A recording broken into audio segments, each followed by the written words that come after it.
Trump contra Biden. La batalla por la presidencia de Estados Unidos se repite este año 2024 y nuevamente promete ser una elección muy pareja. Después de analizar las propuestas más importantes de cada candidato, te contamos en este video cuáles son y cómo van a impactar en el futuro del país más importante del mundo. Esperamos hacia el final del video ganar tu me gusta y tu suscripción.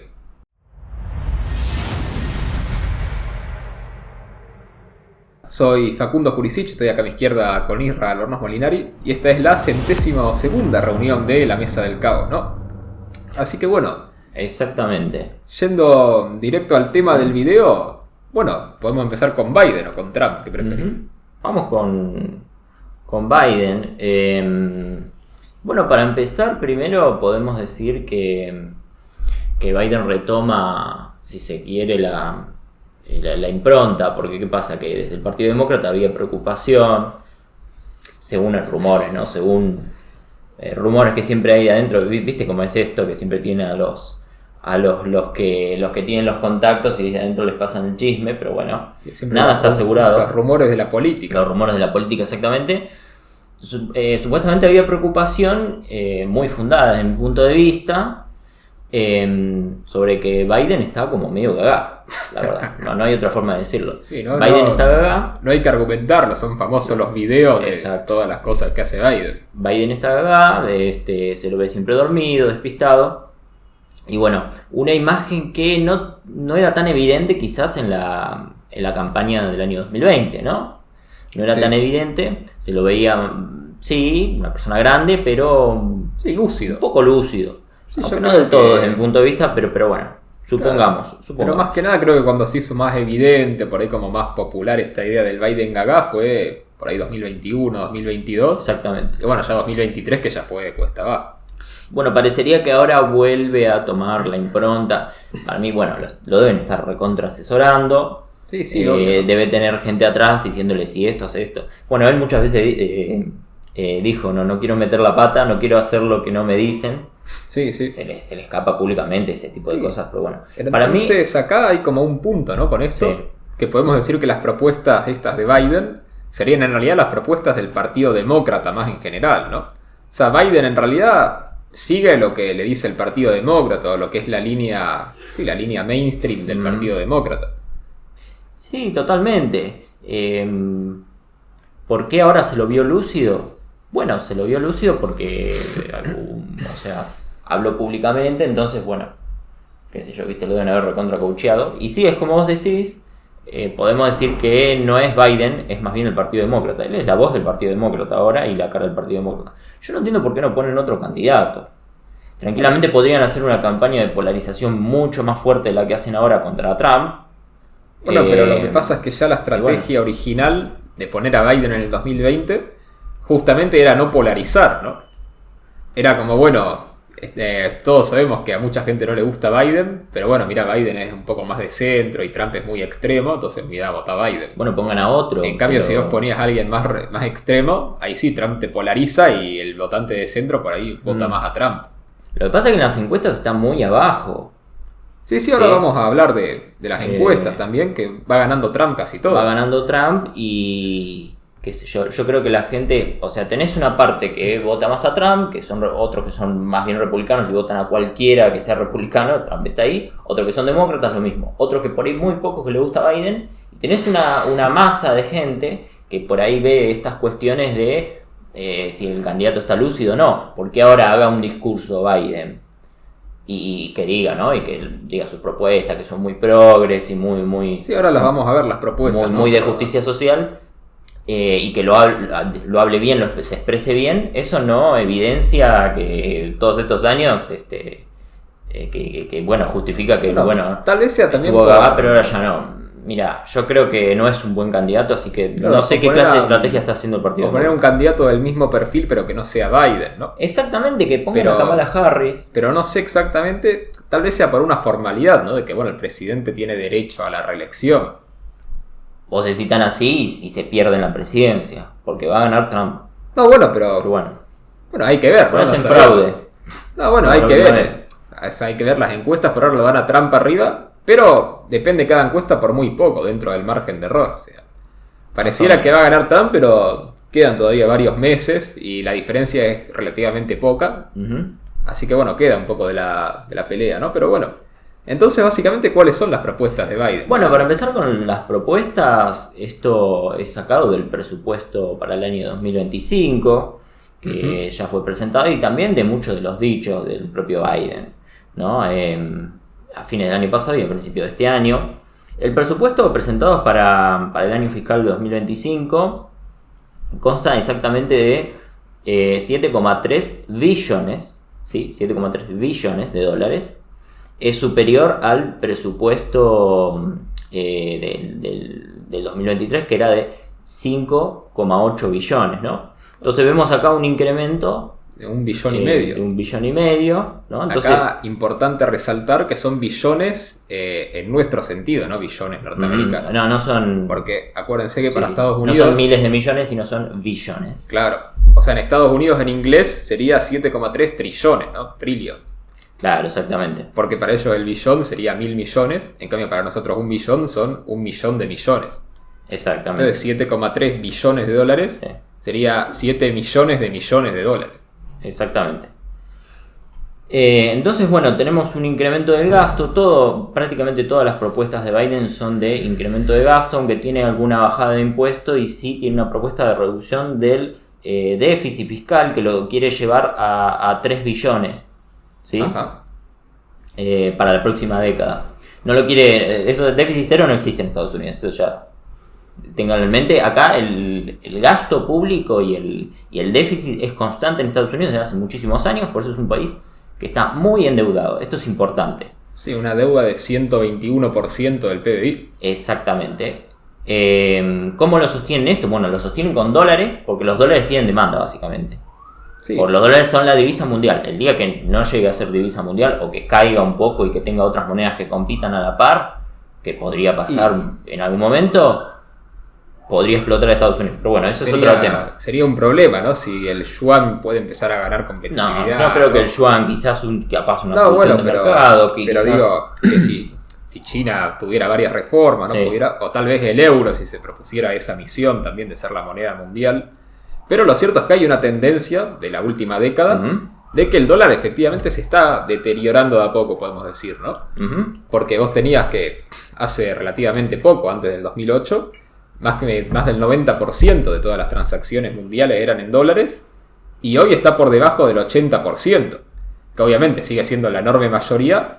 Pero se nota esa tendencia decreciente. Exactamente. Por eso hay un combate. No sé si vos te fijaste. Pero desde el Estado estadounidense. Hay como un recelo por el Bitcoin, por criptomonedas, por monedas privadas. Claro. No sé si te fijaste.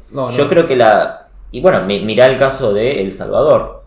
Sí. ¿Sí? Cuando legalizaron el Bitcoin, que se podían pagar impuestos con Bitcoin. Bueno, la cuestión es que yo veo por ahí es esto. Quizás, si una gran masa de población en el mundo empieza a reemplazar, porque yo no creo que utilicen rublos, yuanes, pues saben que es una moneda peor, de inferior calidad, o euro, ponele más o menos. Son monedas de menor calidad en comparación con el dólar. Y todas se están devaluando. Yo creo que van a ir por una solución a lo privado. Más que nada, claro, con este miedo ahora que hay una ola de izquierda, una ola socialdemócrata, como lo vimos con Pedro Sánchez, sí, bueno, con una adaptación a Occidente del modelo chino, yo creo que ciertos privados quieran quizás proteger hay que ver, ¿no? su comercio y bueno, vayan para una moneda más privada. O se aumente un poco el tráfico, ¿no? Sí, hay que ver, o puede ser que haya una nueva moneda que todavía no exista. No sabemos, pero el tema es que sí, si aparece una moneda más competitiva, si ya en la situación actual el dólar se está deteriorando, bueno, se va a deteriorar más rápido todavía, ¿no? Y eso puede ser un problema porque, volviendo a esto de Biden, que efectivamente el déficit fiscal de Estados Unidos se sostiene, bueno, obviamente, tomando deuda, y esa deuda, en última instancia, se sostiene porque Estados Unidos puede imprimir dólares. Entonces siempre está la garantía de pago. Exacto, pues tiene la demanda de dólares, entonces puede imprimir, total no... Bueno, algo de inflación generó en la pandemia, pero no va a ser tanto, ¿no? Claro, sí, tienen ese punto. Bueno, entonces como primer punto, reducir el déficit fiscal, pero no llegar a déficit cero ni mucho menos superávit, sino mantener un déficit un poco más bajo. Podríamos decir un déficit sostenible. Para mí ningún déficit es sostenible. No me Claro, gustó pero la digo- frase esa, pero Digo, según la idea de Biden, ¿no? Que, Sí. porque ¿por qué busca reducirlo? Porque debe pensar que por ahí tanto déficit es insostenible, pero un poco menos sí. supongamos que sí, es que no sabemos si, aunque ponerle que lo reduce, no sabemos si en el futuro con esa reducción aún, no sabemos si va a ser sostenible. Pero bueno, eso ya es futurología, es otro Sí, tema sí. y es un tema económico que después podemos analizar Ujú, por ahí con alguien que sepa un poquito más, ¿no? Porque capaz. ujú. Bueno, después tenemos básicamente subidas de impuestos, es lo que dice Biden, pero a las rentas altas, específicamente a los que ganan más de 400 mil millones de dólares. Tenemos un extenso programa de programas sociales y bueno, básicamente medidas enfocadas a lo que es la clase media y lo que ellos dicen la clase baja. Impuesto mínimo del 25% a los estadounidenses más ricos, eso es una creación de impuestos. Y aumentos a las empresas de 21 a 28% de la renta.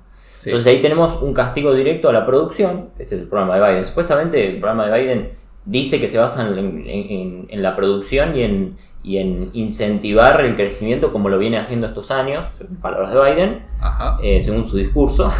Sí, sí. Pero bueno, tenemos impuestos a las grandes empresas, o sea, a los sectores más exitosos. Qué sé yo, ellos Bueno, están queriendo competir es- contra China. Está bien el apoyo a las pymes, eso está perfecto. Pero si le querés ganar a China, no sé, el castigo a los grandes. Bueno, este punto a es las muy, grandes empresas. Pero bueno. es muy de una ideología socialdemócrata, ¿no? De cobrarle más impuestos a las grandes empresas, a las grandes fortunas, Sí. y con eso querer subsidiar a las pymes o a la clase media. Concretamente es para. Ahora vamos a ver qué quiere hacer con esa recaudación. Ajá.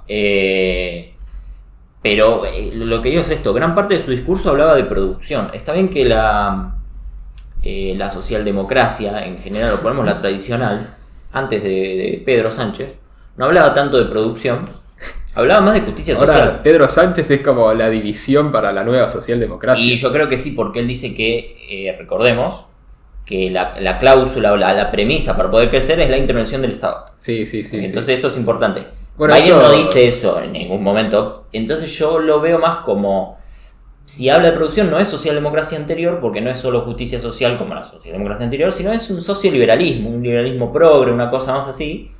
Pero sube demasiado impuestos, entonces se contradice. Es como un híbrido, ¿no? Es que se contradice. Vamos por la producción, pero le vamos a subir los impuestos a las empresas un 25% de la renta. Es una barbaridad.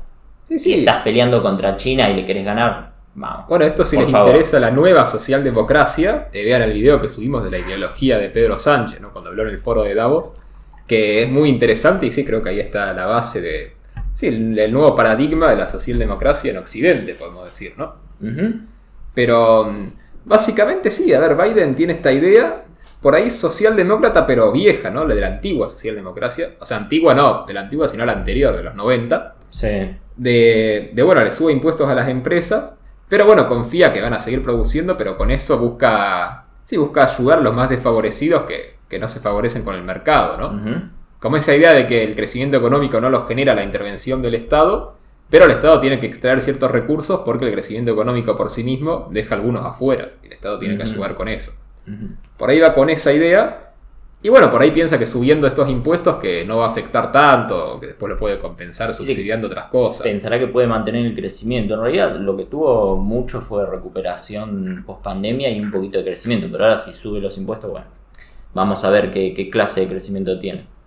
Pero bueno, para seguir, tiene programas de inversiones, ¿no? Ujú. Por eso dice que apuesta a la producción. Por eso digo, sus palabras fueron apuesto a la producción de Estados Unidos. Sí.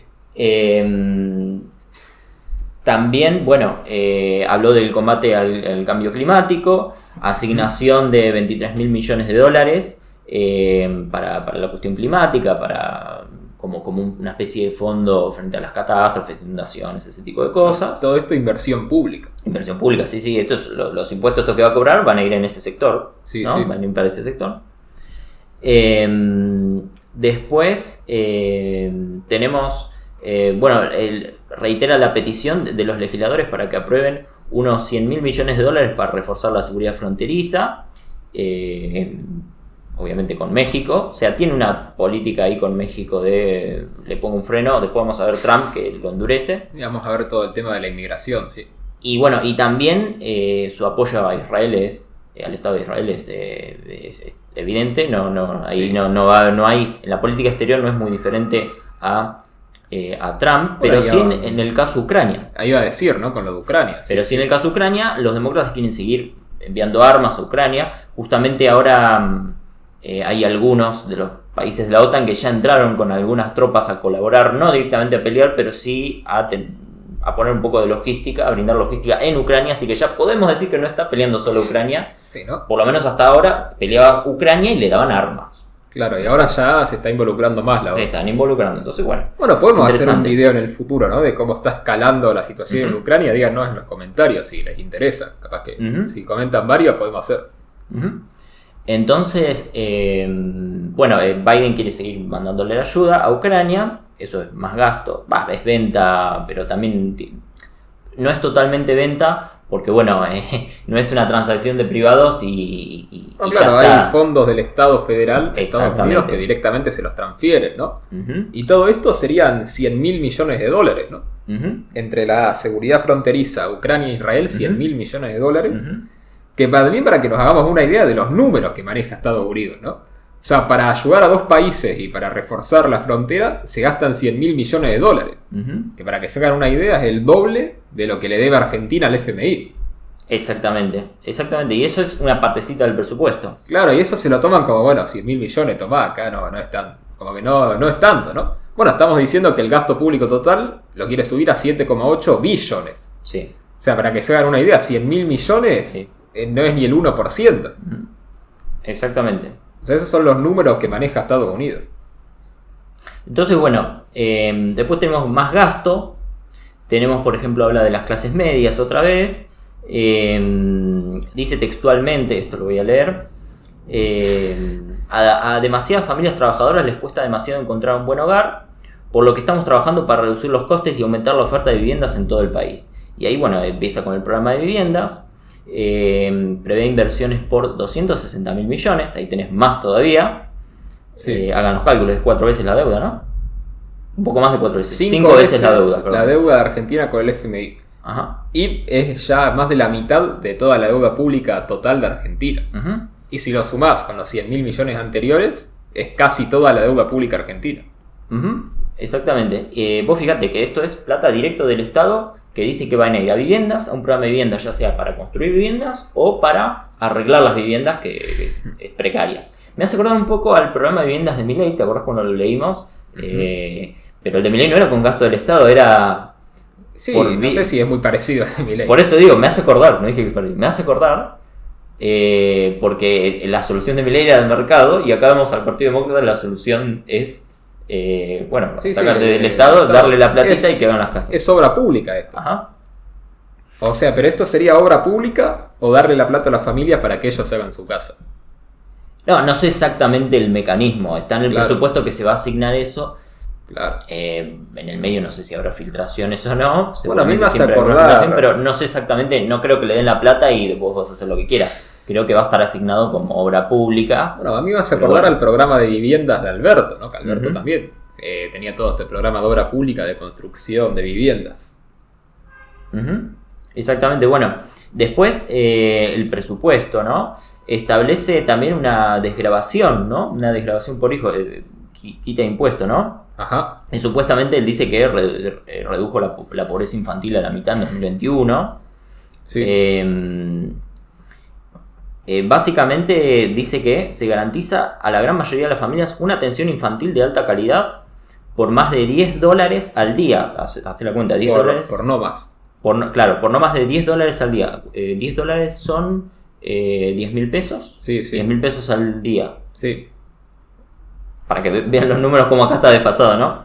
No, sí, como en Estados Unidos se maneja otra plata. Sí, son 70.000 pesos por semana, son 280.000 pesos por mes, sería, Claro. básicamente. O un poquito menos. Sí, sí. En pagar pagar la salud. Sí, con eso te garantiza, ¿no? Biden dice que te garantiza la atención infantil. Te garantiza la atención infantil. Después, habla de el tema del preescolar, ¿no? Acá lo llamó jardín. Ajá. La gratuidad, ¿sí? Dice que hay más o menos 4 millones de niños estadounidenses.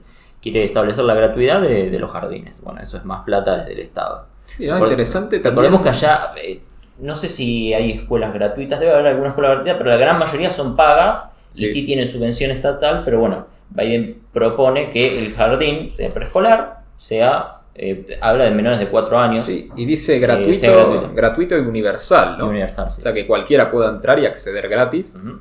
O sea, vemos una especie de un inicio a una transición a un modelo educativo más similar a la Argentina.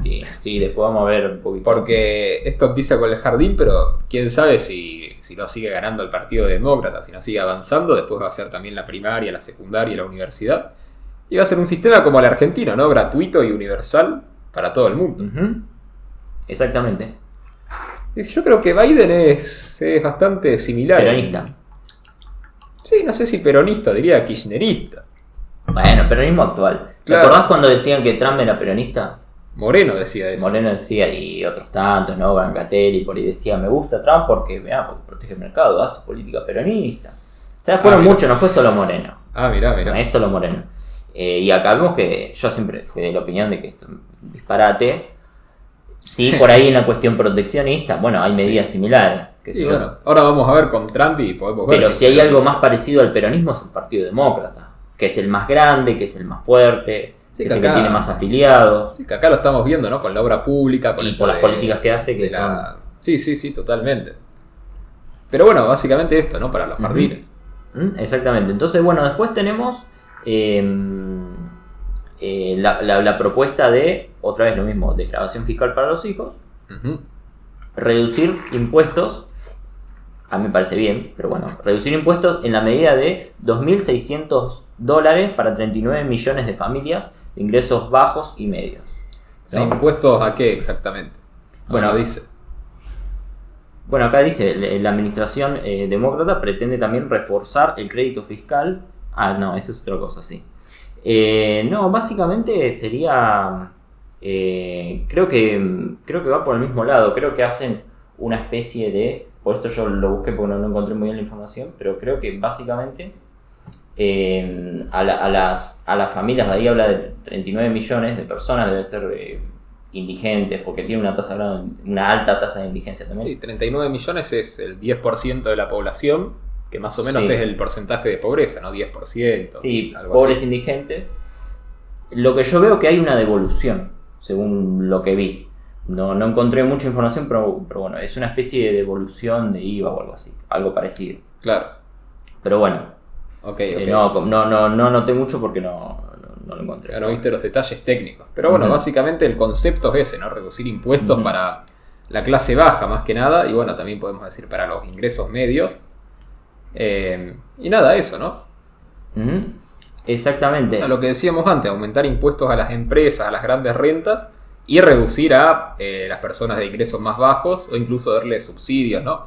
O darle estas ayudas como lo del jardín universal gratuito, ¿no? O sea, creo que podemos ver por dónde va la política de Biden. Exactamente. Después tenemos el asunto de la salud, ¿no? Sí. Otro de los asuntos, bueno, que abordó es el tema de la salud.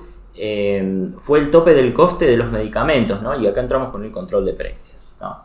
Tema interesante, ¿no? Que en Estados Unidos el partido más grande habla de control de precios, ¿no? Básicamente precios máximos, ¿no? Sí. Obviamente los precios máximos, si son máximos, es para que no suban, ¿sí? Porque el control de precios, muy pocas veces se habla de precios mínimos. Entonces, bueno, precios más que nada para los medicamentos y para cuestiones así sanitarias, ¿no? Básicamente le vuelve a pedir al Congreso un límite de $2.000 en el coste de los medicamentos, ¿no? Ese sería el precio máximo. Sí. Y bueno, y de $35 para la insulina. No sé cómo están los precios de los medicamentos allá, así que me es difícil hacer el cálculo. Claro, pero bueno. Pero sí, interesante que se empiece a poner topes también al precio de los medicamentos. También una medida que estuvo acá hasta hace poco, ¿no? Y que bueno, muestra que en Estados Unidos por ahí empieza a haber algo de inflación, ¿no? También. Supuestamente redujeron, ahora después Sí, habla un poco de la inflación. que Supuestamente este la año redujeron. se redujo la inflación general, pero ¿qué pasa? Que vos después haces la inflación por sector Ujú, y en el tema de los medicamentos y la educación está bastante por encima de la general. ujú. O sea, bueno, tienen este problema y lo responden controlando precios. Sí, por lo menos el precio de los medicamentos. También, bueno, después va a hablar de otras cosas que podría ser una especie de control. Ajá. Pero bueno, esta medida de control no es solamente para los beneficiarios del programa, el antiguo, ¿te acuerdas del programa de salud de Obama? El Obamacare. Sí, sí. Bueno, es no solamente para ese sector, sino para todos los sectores, o sea, en general. Sí, para todo el mundo. Ahora, la pregunta es qué resultados va a tener. No sé qué tan competitivo es allá el mercado de medicamentos. No sé qué tan monopólico es. Bueno, eso sería ya otro video, ¿no? Todo el sistema de salud de Estados Unidos, que también hay muchos mitos sobre ese sistema. Lo cierto es que es muy corporativo y está muy regulado. Bueno, ahí va. ¿Qué pasa si le pones un tope máximo a los precios? ¿Qué calidad vas a tener del producto? Bueno, la verdad no sé, si vos decís que ya es corporativo y no hay un mercado, no hay una suficiente competencia. No es un mercado muy competitivo. Hay grandes corporaciones que manejan más o menos todo, que están más o menos con el Estado también. Uh-huh. O sea, igual da para un video entero todo el sistema de salud de Estados Unidos. Uh-huh. Pero sí, yo no veo que con esto vaya por buen camino. Uh-huh. Tampoco digo que esté bien como hasta ahora. O sea, como hasta ahora tampoco va por buen camino, ¿no? Pero Bueno, nada. después tenemos medidas para financiamiento de la cuota universitaria. Siempre está este tema, ¿no? De la universidad, que es muy cara en Estados Unidos. También, sí, sí. Que también es un problema que es cierto dentro de todo, porque vos ves el precio de la universidad en Estados Unidos, ajustado por inflación, y hoy en día es más del doble que hace 20 años. Uh-huh. O sea, vos fijate, ni siquiera te hablo de tanto, de hace 20 años nomás, o sea, a principios de los 2000. Uh-huh. Y que de vuelta, el sistema educativo también da para otro video entero, que también tiene problemas muy grandes, y que Estados Unidos parece que lo está resolviendo queriendo controlar precios, ¿no? O perdonando deuda de los estudiantes, que ya quiso hacer Biden en su momento. Claro, que las deudas te las paga el Estado, ese sería el programa, y seguir extendiendo ese tipo de programas. Bueno, es gran parte del programa es algo que ya viene haciendo, ¿no? Sí, pero lo quiere extender un poquito más. Es profundizar, bueno, como dijo Macri en su momento, ¿no? Haría lo mismo, pero más rápido. Lo mismo, pero más rápido, sí. Pero vuelvo a repetir, me llama la atención un poco esto de que todo el tiempo Biden habla de justicia social, socialdemocracia, hay que repartir, ¿no? Llegar al poder y repartir, me hace acordar a los peronistas. Pero esto es para la producción. No entiendo dónde encaja aumentar la producción con esto. No entiendo bueno, por ahí lo de las medidas de la producción era el principio, ¿no? Esto de hacer inversión pública en ciertos sectores o dar ciertos subsidios. O sea, por ahí eso dice, bueno, esa es la parte de producción y esta sería la parte social, ¿no? Que es, bueno, asegurarse de la educación, la salud. Bueno, pero es un poco choqueante que Estados Unidos, el país neoliberal por excelencia, ajá, te diga que la producción y el crecimiento va a venir por la inversión del Estado. Bueno, ahí vemos. Eso es antes y un después, porque yo nunca vi un discurso de alguien que diga eso. Ni siquiera Obama. Obama decía, nosotros estamos a favor del capitalismo, nosotros creemos en el libre mercado, decía Obama, pero necesitamos una justicia social para proteger a la gente porque el mercado se los puede llevar puestos. Pero el crecimiento viene por acá. Y ese es Obama, antes de Trump. Sí, sí. Y que ahora Biden te diga que el crecimiento viene por la obra pública.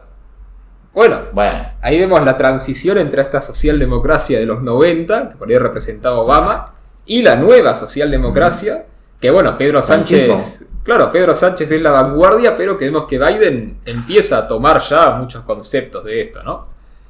Y bueno, efectivamente estamos llegando al momento en el que Estados Unidos está dejando de creer en el libre mercado de a poco, podemos decir. Sí, por ahí algunos analistas hablan de un proceso de sovietización. Bueno, literalmente la Unión Soviética crecía por una planificación estatal. En un sector concreto, a ver, por ejemplo el campo, un paréntesis, ¿no? Porque vale aclarar un poquito cómo era un poco el modelo soviético, ponerle en el campo. Ajá. Estaba colectivizado, tenías los dueños, eran los que trabajaban en el campo, ¿no? Había como diferentes colectivos. Uh-huh. pero no podían hacer lo que querían. Los dueños son ellos, pero el Estado te tiraba ciertos lineamientos. Tenés que producir tanta cantidad, por ahí alguna calidad o algo, y se fijaban más o menos los salarios, ¿no? Sí, sí. Después otro sector qué sé yo, metalúrgico, lo mismo. Los dueños supuestamente eran los trabajadores, como dice Breckman, el proletario tiene que ser el dueño. Nosotros no somos estatistas, no queremos estatizar. Sí, sí. Ahora el Estado les marca cómo producir, a qué precio, cuánta cantidad, a quién le tenés que vender. Al fin y al cabo, el que maneja todo es el Estado, entonces sí es una planificación. Esto va también para los troscos que dicen que quieren colectivizar y que no son estatistas, en realidad terminan estatizando. Sí, sí. Pero bueno, efectivamente la Unión Soviética logró crecimiento, porque esto es verdad. Sí. Rusia no era una economía tan fuerte, pero la Unión Soviética, a mediados, más que nada la segunda mitad, al principio de la segunda mitad del siglo XX... Los 50, podemos decir. Los 50, los 60. Era una economía casi tan grande como Estados Unidos. Era como China ahora, pero no tenía el capitalismo que tiene China, era todo planificación. Entonces, ¿se puede lograr crecimiento con una economía planificada? La realidad es que sí. Uh-huh. Y esto para que lo sepan también muchos liberales que por ahí piensan de que desde el Estado no se puede hacer nada. En realidad sí se puede. El tema es que se concentran en tirar, satélites al espacio, en armas, en alguna que otra cosa y nada más. Porque el Estado funcionaría como una empresa, una macroempresa gigantesca que a la vez tiene un monopolio de la violencia, y una empresa en sí planifica su producción. El Estado como empresa podría hacerlo. El tema es que no había insumos. Todo lo que era la producción agrícola, al estar colectivizada y totalmente planificada, tenía una producción malísima de trigo. Bueno, la gente pasaba hambre, y te estoy diciendo en los 80, había filas para comprar un paquete de harina. Pero en los 80 ya era la decadencia, pero incluso en la época dorada... Antes de la perestroika me refiero, ¿eh? Bueno, sí, pero antes de la perestroika ya era la decadencia, por algo se dio la perestroika. Uh-huh. Pero en los 60, podemos decir que era la época por ahí más buena de la Unión Soviética, o los 50, que justamente sí, había crecimiento, había producción, y había, digamos, niveles de producción decentes. Pero ¿cuál es el problema de ese tipo de producción? Que vos producís cosas que después por ahí nadie quiere. Exacto. ¿Por qué? Porque el PBI es solo una medición de la cantidad de cosas que se producen en la economía. O sea, ibas a ir por ese lado, ya sabía. Sí. Claro, que es una medición de la cantidad de cosas que se producen en la economía. O sea, que si vos producís, por ejemplo, 100 zapatillas rojas o 100 zapatillas azules, por poner un ejemplo muy tonto, bueno, tendrías el mismo PBI. Ahora, capaz que tu población quiere tal cantidad de zapatillas rojas y tal cantidad de azules, y justamente esa es la función, aunque sea según las escuelas económicas liberales, ¿no? La función que tiene el mercado, que es justamente de coordinar eso para que se produzca la cantidad de cada cosa según lo quiera la demanda, o sea, según lo quiera la gente. En cambio, el punto de vista desde el Estado es, no, yo produzco esto, y bueno, tenés que usar esto porque es lo que se produce, ¿no? Sí. Ahora... No, ¿qué ibas a decir? No, seguí. No, que ahora ese es el primer punto. Después, bueno, esto se puede desarrollar, ¿no? Y decir que esto a la larga te lleva a que sea más ineficiente, ¿no? Que se empiece a producir menos, que empiece a haber errores en la producción. Pero el punto de lo que te quería decir es por qué decís que Estados Unidos se está sovietizando, entonces. Bueno, se está sovietizando por lo que dije antes. El crecimiento va desde el Estado, o sea, el Estado pone podemos decir el que da el primer paso para decir en qué se va a producir, o sea, en qué quiere invertir, y entonces yo creo que no es planificación, pero es un pequeño dirigismo, ¿no? Sí, o es por ahí una planificación más suave, digamos. Una por eso dirigismo, menor. Sí. Paso previo sería dirigismo. El dirigismo viene de la época de Gaulle, ¿no? Que De Gaulle, en Francia, el presidente de Francia, post Segunda Guerra Mundial, pensaba, era militar, ¿no? Sí. De guerra, bueno, prócer de Francia, todo lo que quieras. Incluso vas en Francia, ¿cuál es la persona más importante en Francia? Algunos te dicen Napoleón y otros te dicen De Gaulle, para que vean la dimensión. Como un personaje histórico importante. Sí.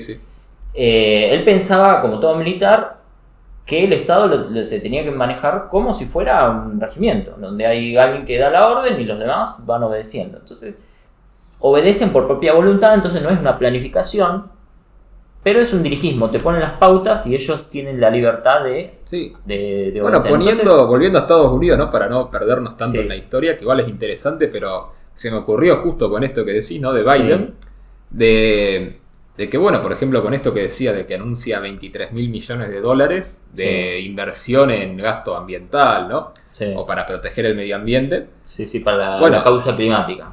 Claro, este podría ser un ejemplo, bueno, de esto, ¿no? Que tal vez se produzcan cosas y esto te impacta en el número del PBI, te dice, mira, el PBI creció, pero hay que ver si esto es algo que beneficia a la vida de la gente o que la gente quiere, ¿no? Si lo votan es lo que la gente quiere, capaz. No, bueno, pero por ejemplo, a Biden se lo puede votar por muchas razones, no específicamente por esto. Uh-huh. Sí, pero yo veo a los demócratas haciendo mucha campaña con esto, la verdad. Sí. Y las últimas... Bueno, te pongo este ejemplo por ponerte uno, Sí, pero sí. te digo cualquier gasto que sea. Igual estoy de acuerdo con lo que decís. Nadie vota a un candidato por la misma razón, ¿no? Es un poco esa crítica que le podemos hacer a la democracia de este estilo, ¿no? De que votamos un candidato, cada uno lo vota por diferentes razones. Después el candidato cuando está en el poder por ahí hace otra cosa y ya está. ¿Qué clase de democracia es esa, no? Elegir a alguien aparte entre una o dos o tres opciones y ya está. O sea, alguien que ya fue elegido por otra gente. ¿Hasta qué punto es democrático todo esto? Pero bueno, es más filosófico eso. Ajá. Político-filosófico. Entonces, bueno, como vos decías, la sovietización, vos diste el ejemplo del cambio climático, pero el punto principal que yo encuentro es que el crecimiento económico va a venir por gasto público del Estado en ciertos sectores. Sí, sí. Entonces, que te digan eso, a mí me parece que es un antes y un después. Algo que no se había visto en Estados Unidos. No se había visto, y más en Estados Unidos, porque si me lo decís que en España, bueno, qué sé yo. Digo, en países de Europa, no solo en España, pero sí en Estados Unidos sí que es distinto. Pero bueno, básicamente, no sé si queda alguna propuesta de Biden. Sí, no me acuerdo dónde me quedé. Creo que íbamos por la 11. Sí, creo que habíamos hablado de las universidades, ¿no? Sí, ya eso lo hablamos. Sí. Hablamos de las universidades y el programa de viviendas. Sí. Por eso la 11. Sí. Básicamente, lo que piensa este presupuesto, porque está pensado, también habla, si querés, tiene un largo plazo. ¿Sí? Como otra vez me hace acordar a Milei. No estoy diciendo que es parecido a Milei, me hace acordar a Milei con esto de largo plazo, porque dice que van a recaudar 5 billones de dólares a lo largo de una década con estas subidas de impuestos a las grandes empresas, que es básicamente, lo repito, a la gente que gana más de 400 mil dólares. Los que ganan menos de 400 mil millones, Biden específicamente dijo no se les va a subir ningún impuesto. Esas fueron las palabras, no lo noté acá, no lo vas a encontrar, pero bueno, dijo no se les va a subir ningún impuesto. Sí. Bueno, empiezan a recaudar eso en una década, 5 billones, y al mismo tiempo se va a utilizar esos recursos para recortar otros sectores, o sea, los sectores más bajos, los que ganan menos de 400 mil dólares. El recorte es, claro, van a hacer recortes de bajar impuestos en torno a 750 mil dólares. ¿Sí? 750 mil millones de dólares. Sí, 750 mil millones de dólares. O sea, bueno, de vuelta en total, lo mismo. En total. Sí. En total. Sí, de vuelta lo mismo, ¿no? Subirle impuestos a las rentas más altas y bajárselo a las rentas más bajas, ¿no? No sé si acá hay un cambio tampoco tan importante. Ahora, a mí lo que me llama la atención de esto el último es punto. que Biden dice, antes del último punto, que Biden dice, bueno, le vamos a subir impuestos a los que cobren más de 400 mil dólares al año. Que vos eso lo dividís por 12, ¿no? 12 meses. Es un sueldo de unos 35 mil dólares por mes, más o menos. Sí. Que es un sueldo alto, un sueldo muy alto. Pero yo no sé si esta... No es tan... Claro, no sé si es la idea de los súper ricos, como lo plantea Biden, que son los multimillonarios con empresas, no sé, Elon Musk, ¿viste? Mark Zuckerberg, o sea, todas las grandes empresas. A mí me parece que este techo se está bajando de lo que se consideraba antes. O sea, que antes te podría decir, bueno, ¿quién es alguien muy rico? Alguien que gana más de $1 millón al año. Bueno, ahora son 400 mil, ¿no? Y este proceso también vas a acordar el proceso de Argentina, de que si vos ves la historia del impuesto a las ganancias en Argentina, cada vez se fue bajando más. O sea, antes impuesto a las ganancias, ¿cuánto era? Bueno, el que gana, no sé, más de 3.000, 4.000 dólares por mes. Después, ¿cuánto fue? 3.000. Bueno, después un poco menos. Y como eso, ¿no? Como que ahora en Argentina el que gana más de 1.000 dólares ya es rico. Sí. Y a mí este proceso me hace acordar a eso, ¿no? Que bueno, ahora son 400 mil dólares, capaz que dentro de unos años el que gana más de 300 mil dólares ya lo consideran rico y le empiezan a cobrar impuestos. Impuestos mucho más altos, ¿no? Bueno, hay una especie de precarización, si se quiere, de la sociedad. La sociedad estadounidense es cada vez más precaria. Bueno, hay un porcentaje muy alto de pobreza y a la vez un porcentaje muy alto de indigencia. Mucha gente en la calle, mucha gente que por ahí no tiene casa, pero sí puede, no tiene casa, o por ahí tiene auto y no tiene casa, y viven en el auto. Sí, sí. Y van y tienen trabajo, y van, ¿cómo hacen para comer? Bueno, al lugar más barato para comer es McDonald's, que es la comida de los pobres de allá. Van a McDonald's, comen ahí, obviamente comida media chatarra, ¿viste? De mala calidad. Y si comes todos los días McDonald's. Bueno, y después vuelven al auto y duermen ahí. Entonces es verdad la cuestión de las personas sin hogar, es verdad, Sí. habría que haber un programa, tendría que haber un programa. No, sí, el tema no es que no existan los problemas, Sí. el tema es que las soluciones, yo no sé si son Sí. las mejores. Porque Pero sí, después- bueno, sí, eso, hay una precarización total de la sociedad, entonces ya más de $35.000 ya estás bien. Sí, ya Bien, como bueno. que... Bueno, son las dos cosas, ¿no? Porque justamente cuando los pobres se hacen más pobres, podemos decir, o empeora su calidad de vida, que el que antes podía ser como, bueno... La clase media en realidad son ricos. Claro, Ahora. exacto, ¿no? Pero que esto es algo de lo que ya hablaba incluso Platón y Aristóteles, ¿no? Ujú. Que decían como, bueno, en la decadencia de una sociedad, que, bueno, específicamente Platón decía que la democracia era el punto decadente de la sociedad, ¿no? Pero más allá de eso, decían que en la decadencia de la sociedad, que justamente las masas empobrecidas cada vez más toman al que está arriba suyo como un enemigo, como que su pobreza es culpa de ellos, y eso se extiende cada vez más, ¿no? Al principio son, bueno, solo los más ricos, ¿no? El famoso 1%, ¿no? Bueno, los más ricos, y de a poco se va extendiendo hasta que al final ya puede ser hasta tu superior en el trabajo, ¿no? Ya es el que tenés al lado. Entonces, nada, más acordar a eso, este proceso, y también un proceso que ya se dio en Argentina históricamente, ¿no? Y que además, esto sin tener en cuenta la inflación del dólar. Ujú. Porque si antes, por poner un ejemplo, era Sí. $1 millón, el que se consideraba rico, y ahora son $400.000. Pero estos $400.000 valen menos. O sea, estos $400.000 serían como unos $200.000 o $300.000 de esa época. O sea que incluso si vos lo actualizás por inflación es más rápida la caída de este piso, ¿no? O de este techo. Ujú. Exactamente. Así que nada, más acordar a eso también, que bueno, en esta propuesta de Biden se ve como este proceso más de largo plazo de Estados Unidos también. Sí, sí podemos decir, bueno, cuando los pobres son más pobres, entonces la clase media se la ve con un poquito más de envidia y se lo empieza a ver como un rico, ¿no? Sí, sí. De alguna forma. Bueno, el último punto de Biden, por ahí tiene que ver con el comercio exterior, el comercio exterior, sí, más que nada con China, un poco con la política exterior. Y los objetivos que tiene Biden, y ahí es cuando habla fuertemente de la producción, quiere reemplazar a China a largo plazo. Trump también, en eso coinciden, pero Trump por ahí es más efusivo en esto, Biden no tanto, pero ambos, opinan lo mismo en cuanto a la guerra económica con China. Y supuestamente se habla de seguir impulsando el liderazgo de Estados Unidos en la fabricación. Y habla de fabricaciones que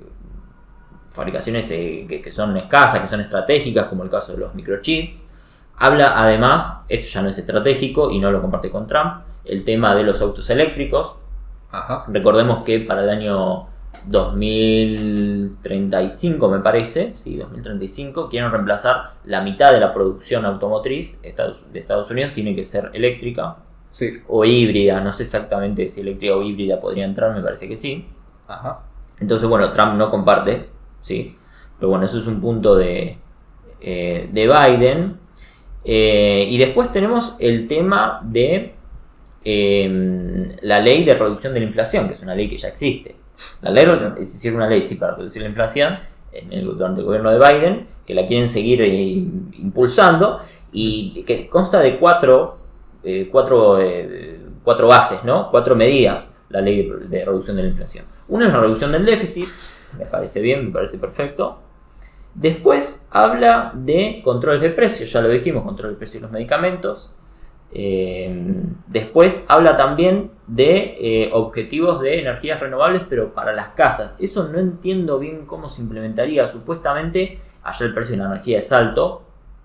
Esto es un problema que también lo levanta Trump, que después lo vamos a ver. Sí. Pero supuestamente Biden quiere reemplazar un poco a los grandes proveedores de energía con producción de energía en el hogar. Ahora no sé, va a repartir paneles solares, no sé exactamente cómo. A mí lo que se me ocurre es eso, ¿no? Lo de poner paneles solares en el techo. Sí, pero habla de los hogares, sí, de los hogares.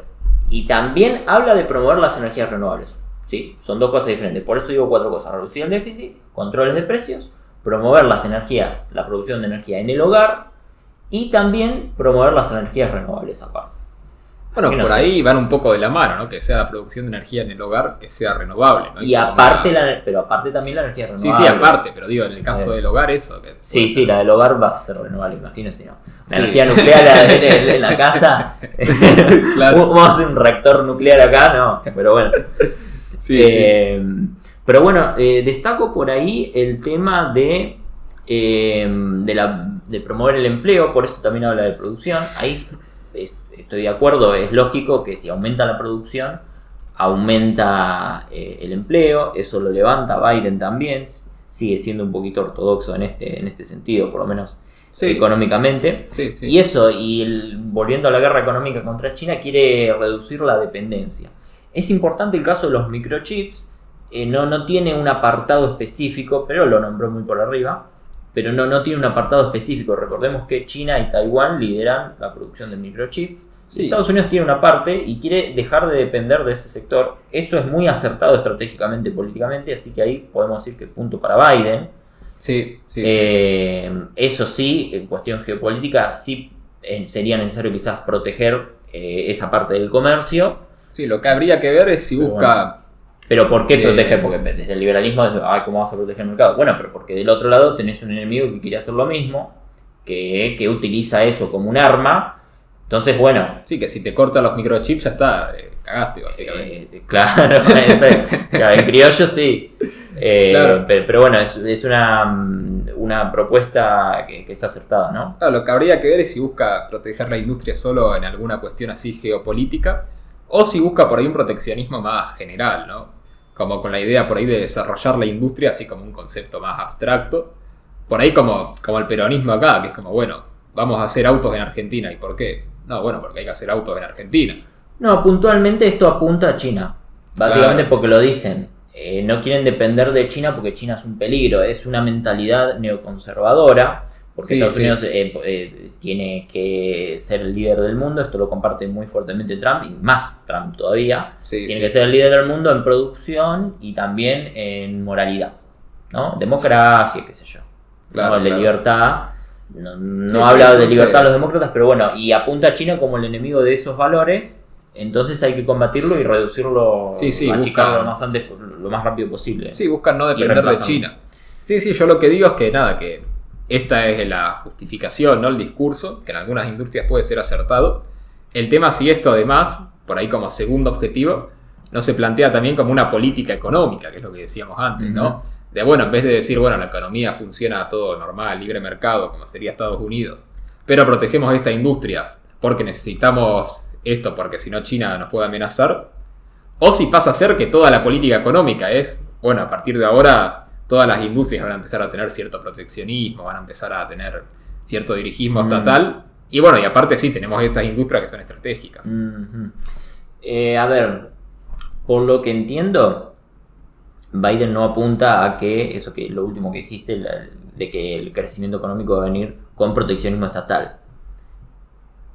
Pero eso no sería tan malo, esa forma de verlo, no sería tan malo por ahí en comparación, no sería tan malo desde la visión liberal, porque yo creo que Biden es peor que eso. ¿Por qué? Porque Biden te dice que el crecimiento va a venir con la obra pública estatal, ya no es con proteccionismo de ciertas empresas y que eso va a generar crecimiento, sino con el Estado invirtiendo en esto. Así que creo que es aún peor. Sí, habría que ver, habría que analizarlo más, pero sí, básicamente, no sé si querés decir algo más de estas propuestas de Biden. No, eso ya fue suficiente. Creo que analizamos bastante su ideología, bueno, cómo es todo. Así que nada, ahora pasamos al segundo apartado, que son las propuestas de Trump, ¿no? La parte más interesante para mí.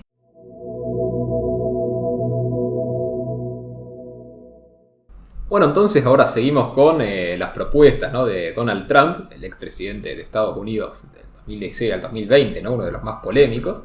Y aprovecho para decirles que si les está gustando el video, les parece interesante, que dejen me gusta, no se suscriban. Acuérdense que tenemos la opción de miembros del canal que nos pueden ayudar mucho y se los agradecemos. Y que de paso tienen beneficios exclusivos como poder ver los videos antes de tiempo, votar en los temas de algunos videos. Y también poder ver la serie exclusiva que estamos haciendo de análisis político de obras de ficción, que empezamos con Star Wars. Y ahora, bueno, en homenaje a Akira Toriyama, esta semana, o bueno, la semana que viene, vamos a subir el análisis de la filosofía de Dragon Ball y de Goku, ¿no? Así que bueno, nada, eso, y ahora continuamos con lo que decía las políticas de Trump, ¿no? Exactamente, entonces lo dividimos en diferentes secciones, diferentes áreas, diferentes enfoques. Esto fue tomado de todos los dichos de Trump. No es que Trump presentó específicamente esto, sino que en sus discursos fue diciendo vamos a hacer esto, entrevistas y demás.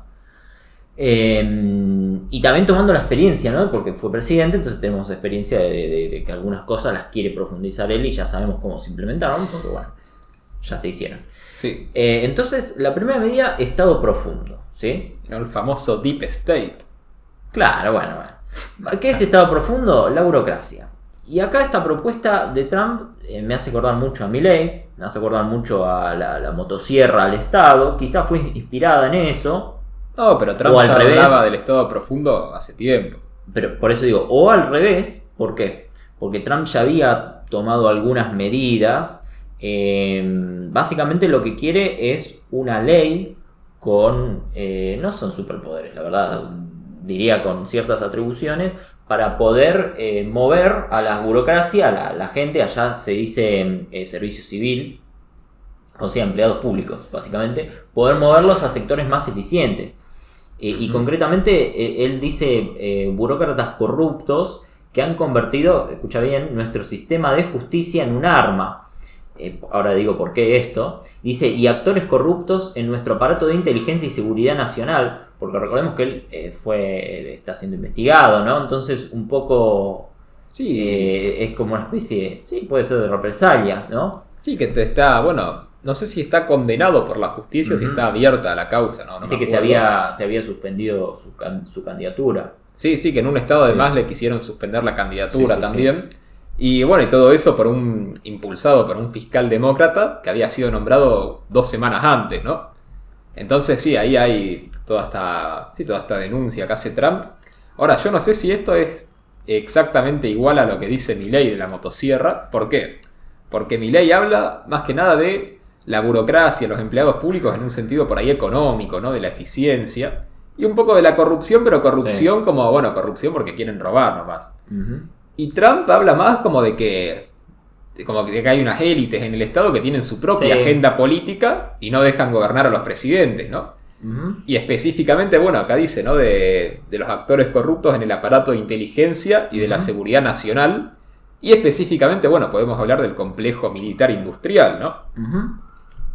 Que también Trump yo creo que lo denuncia más por ese sentido que porque sea ineficiente económicamente, por una cuestión económica.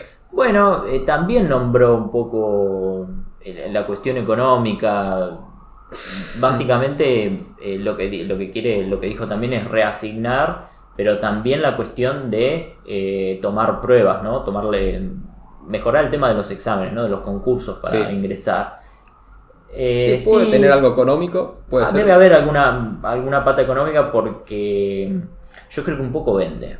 Quizás en aquel momento algo que se llamaba la cláusula F, que fue emitida durante su gobierno, que específicamente era un poder que le daban al presidente para poder reasignar él según lo que quisiera, pero se necesita una ley para eso, reasignarlo a los empleados públicos. Vos fíjate que diferente acá, que acá tenés los ministerios, la secretaría, el presidente puede hacer lo que quiera. Allá no es tan fácil. No, porque, bueno, de hecho acá técnicamente tendría que ser regulado por una ley, que es la ley de ministerios. Lo que pasa es que cada presidente llega y cambia la ley por decreto. Exacto. Entonces, porque se puede cambiar por DNU. Claro. Por DNU, exactamente. Entonces, bueno, un poco sí le da un criterio económico, por lo menos en su discurso, pero también está esta cuestión, y eso fue textual lo que leí, estos burócratas corruptos que lo investigan y que están en la justicia. Sí, ¿no? Y también, bueno, que dice que le filtran información a periodistas, ¿no? Eso, también no le gusta las filtraciones, ¿no? Sí. los rumores que salen del estadio y que van al periodismo. Sí, por eso también lo veo como algo más político también. Y más de esta cuestión, que creo que es una de las cuestiones centrales por ahí de Estados Unidos, que es esto del complejo militar industrial, ¿no? Que ya lo nombró Eisenhower en su momento. No sé si vos viste ese discurso, fue... Sí, a ver. fue Eisenhower, ¿cuándo fue presidente? En la década del 50, ¿no? Sí, claro. Fue después de Truman, o sea, después de la Segunda Guerra. Sí. Creo que fue del 5, porque Truman estuvo del 45 al 49. Fue durante la guerra de Corea. Claro, Eisenhower estuvo, si no me equivoco, en el 53 asumió, o en el 54. Digo nada. La guerra de Corea fue del 50 al 53. Bueno, es más o menos por ahí. Pero sí que Eisenhower, cuando se iba de la presidencia, hizo un discurso con su sucesor y advertía, ¿no? Que decía que después de la Segunda Guerra Mundial, que estaba creciendo, y estas palabras, ¿no? El complejo militar industrial, que es todo este complejo de producción de armas, ¿no? De municiones, que está también vinculado a todo el ejército de Estados Unidos, que estaba tomando un poder cada vez más grande sobre la política pública y que decía que podía ser una amenaza para el país incluso si no se lo combatía. Y yo creo que Trump habla bastante de esto también. Porque bueno, se puede hablar por ejemplo de la guerra de Ucrania, de hasta qué punto a todo este complejo no le conviene venderle armas a Ucrania, ¿no? Bueno, a ver, Trump, después vamos a ver, Trump quiere cortarle el financiamiento a Ucrania. Sí, claro. O sea, estaría poniéndose en contra del complejo militar industrial. Sí, que es una de las partes de este estado profundo, ¿no? Yo diría, de mi punto de vista, la parte más importante. Igual me hace un poco de ruido porque los republicanos son bastante más neoconservadores y ven esta visión de Estados Unidos de controlar el mundo o de ser el baluarte de la moral en el mundo con armas. Sí. Bueno, pero entonces, Trump no es un republicano tradicional tampoco. No es un republicano tradicional, pero... O sea, incluso Trump creo que abiertamente dijo que él está en contra del neoconservadurismo, ¿no? Pasa que es una facción muy grande de los republicanos. Quizás en el discurso es así y en la práctica por ahí no tanto. Lo veremos. Sí, bueno, en la práctica va a tener que negociar, ¿no? Lo veremos. Siempre, pero lo veremos. Bueno, pero él ya fue presidente, ¿no? Y hizo la paz con Putin, con Kim Jong-un. Después se peleó con Kim Jong-un, ¿no? Sí. Pero bueno, eso lo veremos. Ahora igual Trump quiere profundizar esto, porque también lo que decía es que uno de los errores de su primer mandato fue subestimar a este estado profundo y que ahora quiere profundizar más, ¿no? Todos estos cambios en la burocracia, ¿no? En toda la inteligencia, la seguridad. Así que hay que ver, yo creo que esto tal vez pueda ser lo más importante de Trump. Bueno, después otro tema, ¿no? Otro punto, migraciones, tema migraciones. Acá recordemos que Trump es el más restrictivo, Biden algún control te pone, pero es medio un colador la frontera, el sur de Estados Unidos es bastante un colador, o sea, se filtra todo. Sí. Trump quiere terminar con esto y quiere hacer unas cuantas reformas. Primero, agrandar el muro, ya hay un muro, la verdad no sé dónde quiere hacer más muro, pero bueno, quiere estirar un poquito el muro en la frontera con Estados Unidos y traer a poner más controles. Había unas imágenes de hace poco donde se veían los inmigrantes cruzando y los agentes de seguridad ahí que estaban vigilando la frontera, como que no podían hacer nada y los inmigrantes pasaban por al lado. Bueno, esto con Trump se cerraría prácticamente la frontera, incluso quiere sacar gente. Sí. Quiere cambiar la ley esta que, viste que si vos alguien nace en Estados Unidos puede obtener la ciudadanía, ¿no? Algo que también pasa acá en Argentina. Bueno, acá en Argentina, si nace en Argentina, creo que automáticamente ya es ciudadano. Exacto. Quiere cambiar esto. ¿Cómo? Que uno de los padres sí o sí tiene que ser estadounidense. Claro. Ya no es que los dos padres son extranjeros y si naces en Estados Unidos sos estadounidense. Bueno, quiere ponerlo más restrictivo, que la cláusula de que uno de los padres sea. Sí. Y a la vez quiere revocar muchas visas de estudiante.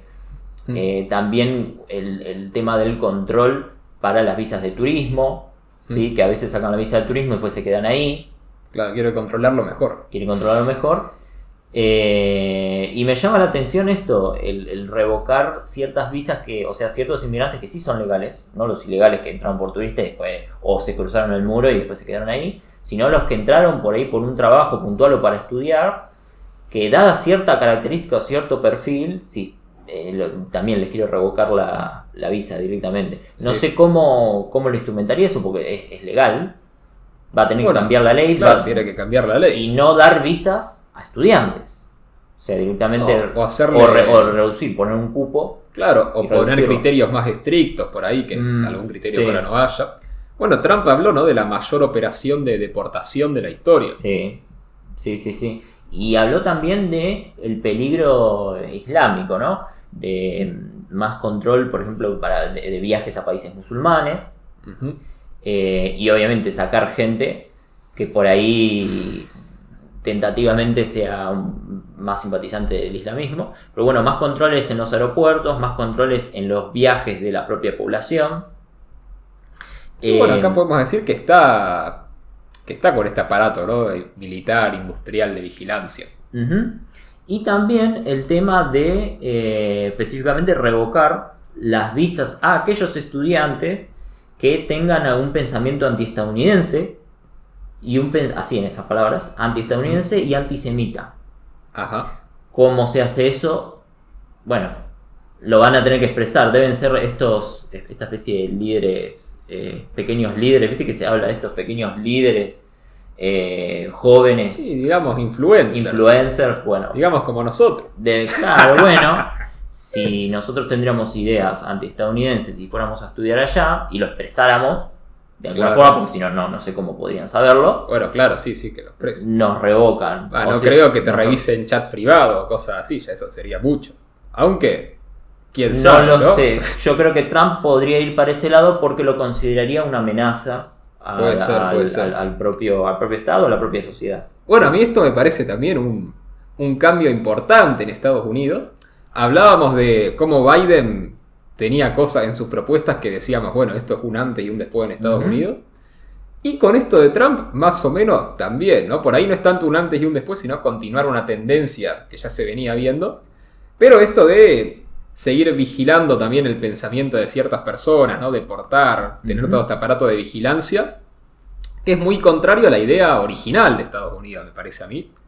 E incluso... Sí, bueno, en un país muy, muy abierto, era hace 200 años, vamos a poner. Claro, 150 años. Pero, o incluso original, pero ni siquiera hace tanto tiempo. Por ejemplo, bueno, el fallo que creo que vos lo conocés, creo que era de los 40, los 50, que era de Brown versus Board of Education, que era el fallo de la Corte Suprema que decía si un estudiante podía quemar una bandera de Estados Unidos o no. Sí. Y el fallo decía que sí, porque el valor supremo de Estados Unidos era la libertad de expresión. Uh-huh. Y que los valores de Estados Unidos están por encima de su simbolismo. Uh-huh. Y yo acá veo que se está pasando más a lo contrario, ¿no? A lo contrario, puede ser, sí. Sí, hay que ver a qué se refiere con amenazas reales, ¿no? De estos... No habla de influencers, dice estudiantes. Claro, claro. Ya no es alguien que difunde, que publica... que hay que censurarlo porque publica ideas peligrosas, por ejemplo, no sé, ideas que pueden ser equiparadas con los nazis. Si yo vendo libros, me paro a vender libros de mi lucha en Alemania Claro, en Alemania sí te metes. Bueno, y en Estados Unidos, si me paro a vender cosas islamistas, podría ser lo mismo. Bueno, pero eso también es un Pero cambio, eso sería, ¿no?, un influencer.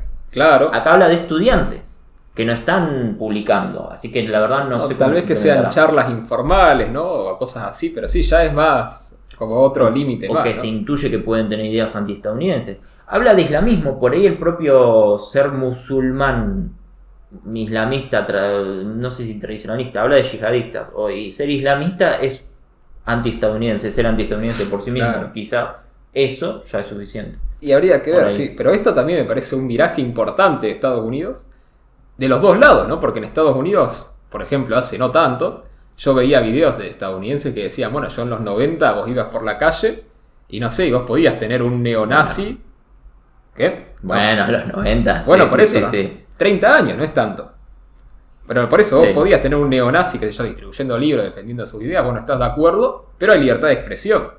Uh-huh. Y hoy en día no, hoy en día esos, bueno, ya no sería cancelado socialmente, sino desde el propio Estado se empezaría a censurar. Y para los dos lados, ¿no? Con esto, ¿no? Con el islamismo, bueno, con el pensamiento antiestadounidense. O sea, a mí me parece un cambio importante Y que por eso te decía, bueno, la idea original de Estados Unidos, sí, obviamente ahí era más fuerte, pero incluso hasta hace relativamente poco seguía estando como este espíritu de libertad de expresión para decir cualquier cosa. Sí, yo creo que, bueno, acá el totalmente. antes y el después, creo que es bastante obvio, ¿no? Que es el 2001, ¿no? El atentado a las Torres Gemelas. Sí. Aunque obviamente ya había toda una base cultural previa para que a partir de ahí se pudiera cambiar la política. Pero veo que Trump... Más o menos, más o menos. La verdad que sí, eso viró la opinión pública de la mayoría. Claro. Le hizo virar. Fue Sí. muy traumático, además cómo lo levantaron los medios y cómo desde la política, imagínate, desde la política y de los medios todos, con el mismo discurso.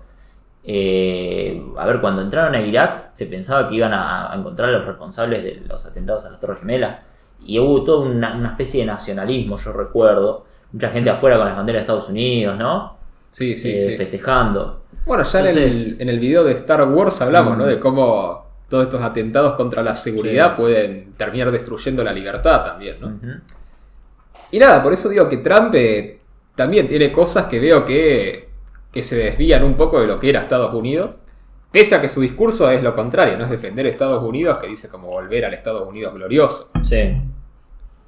Igualmente cierto límite a la gente peligrosa, más con ciertas, más sabiendo que los antecedentes de los atentados, no solo las Torres Gemelas, los atentados del yihadismo, vos tenés que tener obviamente, pero hay que ver con qué se refiere con ideas antiestadounidenses, ¿no? Vos dijiste la cuestión del lenguaje, capaz que por antiestadounidense entiende yihadismo. Bueno, hablo de yihadismo, concretamente. Acá tengo, dice simpatías yihadistas, ¿no? Lo textual, ¿no? Sí, sí. Habla de examen ideológico para entrar, ¿sí? A entrar al país. Examen ideológico. Sí, dice prohibir lunáticos peligrosos, los que odian, los intolerantes y los maníacos. Bueno, prohibir a los intolerantes me suena muy de Biden, más que de Trump, ¿no? Entonces Trump acá... Bueno, así como aquellos que simpatizan con terroristas y extremistas islámicos radicales, ¿no? Bueno, esas son las palabras. ¿Y cómo lo piensa concretar? Primero habla de traer las tropas de afuera, las que están, viste, el ejército de Estados Unidos está repartido por el mundo, Fuerzas Armadas. Sí, bueno, sí. traer más acá, yo creo que de la guerra hacia afuera pase a la guerra hacia adentro. Eso es interesante, el viraje. Quizás el neoconservadurismo vaya por ese lado, contra China, por ahí porque es peligrosa, pero una guerra más interna. Es interesante, podría ser. Bueno, más después acordar analizando. acá a la década del 70, ¿no? Acá en Sí. Argentina. O Sí, en general estaba pensando algo sí, en parecido. general en Sudamérica, ¿no? Que estaba esa concepción de la frontera ideológica, ¿no? La Exacto. guerra interna. Algo que también estaba un poco en Estados Unidos, con el Sí. comunismo. Sí, sí estaba. Sí, Pero bueno, como un regreso a eso, tal vez. sí. Entonces, bueno, traer tropas y también desplegar la fuerza del FBI, ¿no? De las diferentes administraciones, por ejemplo, de control de drogas, ¿no? La DEA. Sí, sí. Desplegarlos, ponerlos más activos en las fronteras para prohibir el ingreso de inmigrantes, no solamente de la droga, sino de inmigrantes. Sí. Entonces, bueno, esas serían las medidas más restrictivas de Trump y, bueno, las medidas con respecto a la migración. Después, bueno, vamos con el comercio exterior, y esto es interesante. Habla de instituir aranceles de por lo menos del 10% a la mayoría de los productos extranjeros. Sí. Productos extranjeros que va a importar 10%. O sea, cualquier producto de cualquier Sí. cosa, 10% de impuesto. Exactamente. Ajá. No sé si tendrá algún miramiento con algún país que podríamos considerar amigo. Pero No, bueno, no sé. no dijo eso. Dijo arancel 10% en general, Sí, de por lo menos, ¿no? claro, por lo menos. Por lo menos, bueno. Y después, bueno, hablaba de sanciones comerciales y de impuestos más altos para aquellos países que manipulen su moneda. Ahí apunta a China claramente. Aquellos que manipulan su moneda o que hacen competencia desleal. Bueno, la devaluación es una especie de competencia desleal.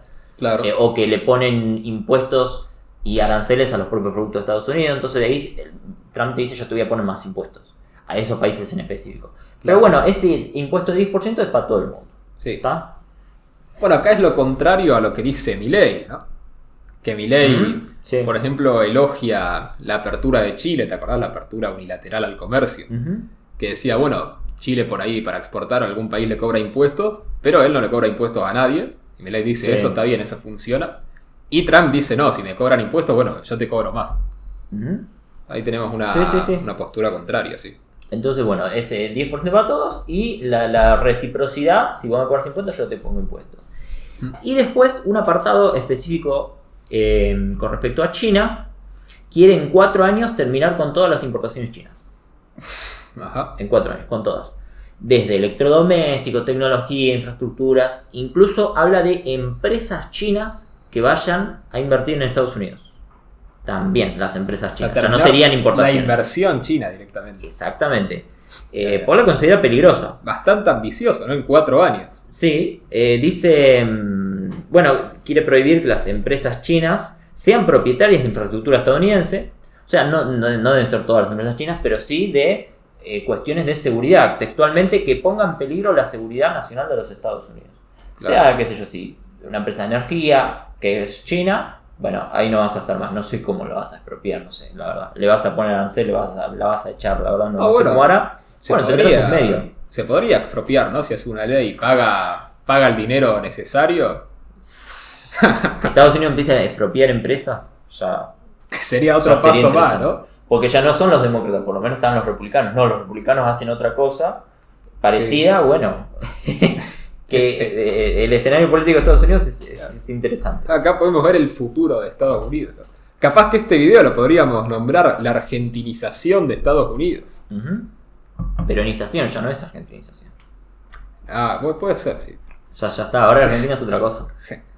Pero nada, eso... En cuanto al comercio exterior, eso, ¿no? No sé si hay algo más por decir. No hay mucho más. Así que bueno, entonces pasamos a la política exterior, ¿no? Que básicamente creo que se centra todo en Israel y Ucrania. Creo que esos son los dos temas fundamentales, sí. Centrales. Comparte con Biden el apoyo incondicional a Israel, al Estado de Israel.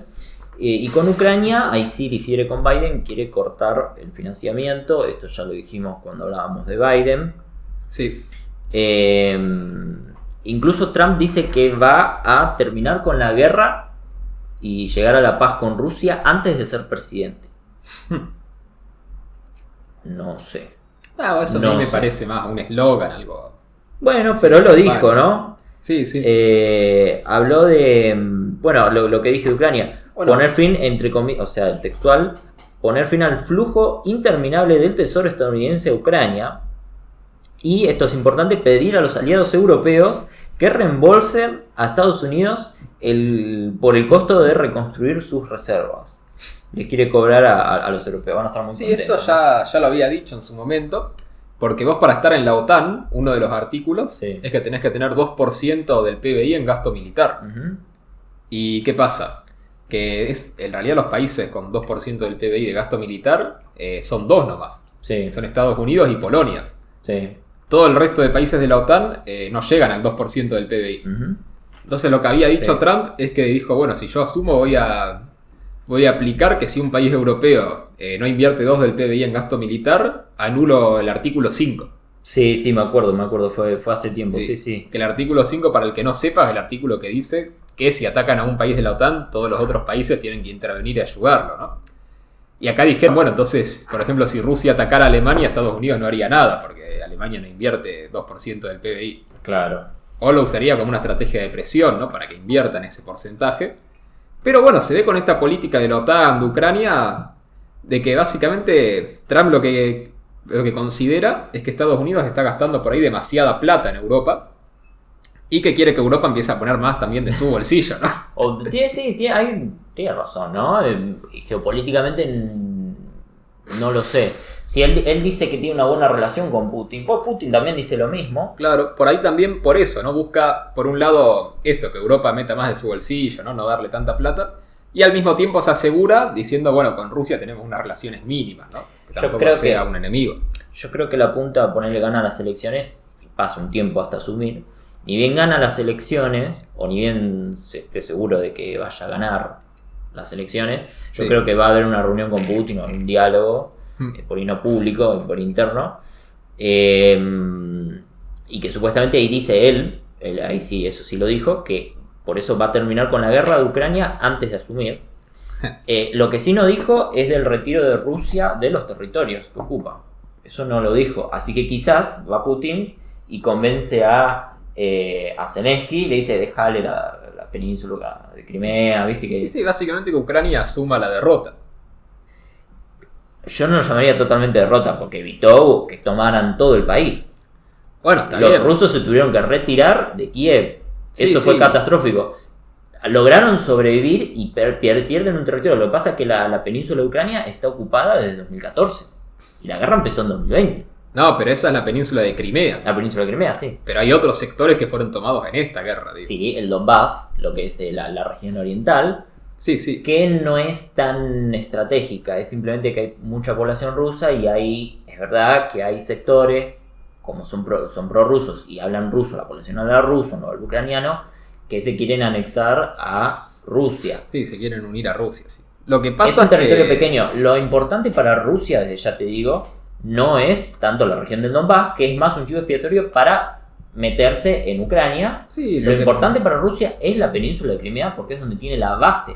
Rusia se Bueno, queda a ver. sin base y sin proyección hacia el mar Pero lo Negro. que pasa es que si vos tomás el Donbass, ahora ya la península de Crimea está rodeada por todo territorio ruso. En cambio, hasta ahora la península de Crimea tenías a Ucrania al lado, era una zona de conflicto. Es más, creo que Rusia solo podía llegar por mar. Con o sin la región del Donbass va a tener O sea, que llegar por mar. Claro, pero a lo que voy que... Yo no sé, Rusia. yo creo que es más una victoria rusa. Porque igual esto es otro tema, ¿no? Sí. Pero saliendo de Estados Sí. Unidos, ¿no? Pero por decir rápidamente, que más allá de que toma territorio, ¿no? En primer lugar, bueno, debilitó enormemente a Europa. O sea, se mostró que Europa militarmente está bastante débil. Yo creo que debilitó a la OTAN también. Y si encima puede llegar a un acuerdo con Estados Unidos... ¿Debilitó a la OTAN Putin? Debilitó a la OTAN, me parece. O mostró su debilidad. Y yo creo que si encima puede llegar a un acuerdo con Estados Unidos para que Estados Unidos le reconozca el Donbass y le reconozca la península de Crimea, y yo creo que es interesante. Además de que hay que ver, una vez que termine la guerra, que se va a ir Zelensky seguramente, hay que ver qué pasa en Ucrania, si no hay una crisis política acaso. Sí, yo evaluaría... Depende de con qué lo compares. Es victoria rusa. Ujú. Porque los rusos iban con otra perspectiva. Iban a volver a recuperar su títere, así como estaba Bielorrusia, que es prorrusa. Sí, sí. Ucrania era prorrusa. Sí, sí. Y eso lo perdieron después de la revolución de Euromaidán, ¿no? Donde los ucranianos echaron a los prorrusos y querían unirse a la Unión Europea y a la OTAN y a todo eso. Entonces Rusia fue a invadir Ucrania. Y yo pensaba y ellos mismos pensaban que la iban a conseguir muy rápido, pero no pudieron. En ese sentido es una gran derrota rusa. Ahora, ¿qué es lo que pasa? Que Trump por ahí va y te dice, mira, te dejo la península de Crimea y el Donbass, ¿no? La región oriental, porque es lo que vos querés y todos hablan ruso. Pero Ucrania es soberana y si se quiere meter en la Unión Europea se mete, y si se quiere meter en la OTAN se mete. De hecho, Bueno, ya lo están haciendo. Es que yo no creo que el trato sea ese. Yo creo que el trato de Trump va a ser, bueno, Ucrania no se mete a ningún lado. Retroceder totalmente. Que Occidente totalmente retroceda. A ver, es que lo que dice Trump es eso. Si ustedes no meten 2% del PBI, yo me retiro. Ujú. O sea, la propuesta de Trump es esa. Así que no sé, habría que ver igual. Depende de muchas variables, ¿no? Sí. Pero, Y otra cosa es que... a ver, vos fijate que ya, como dijimos antes, ¿no? Las tropas europeas, o las tropas de la OTAN de Europa, ya están haciendo apoyo logístico con Ucrania. O sea, Ucrania está totalmente debilitado. Si se retira a Europa, Ucrania cae totalmente. Sí, eso seguro. Pero yo no sé si Occidente, entendido como la OTAN, sí puede ser que se haya debilitado, pero la institución, la OTAN en sí misma, un poco, a ver, se incorporaron nuevos miembros. Suecia es un miembro importante, Finlandia es un miembro importante, ambos tenían una política de neutralidad que ahora Sí. ya no la tienen y están pegados a la frontera rusa. Sí, sí, eso es cierto. Entonces, yo no sé si a Rusia le salió todo bien. Creo que quizás, por eso digo que comparativamente es una victoria o una derrota, porque Rusia tenía estas expectativas que eran razonables. No eran la gran cosa, pero eran razonables. Y ahora estamos llamando victoria a obtener esto. Sí, pero Qué igualmente sé yo. esas expectativas eran considerando que Europa no iba a financiar tanto a Ucrania.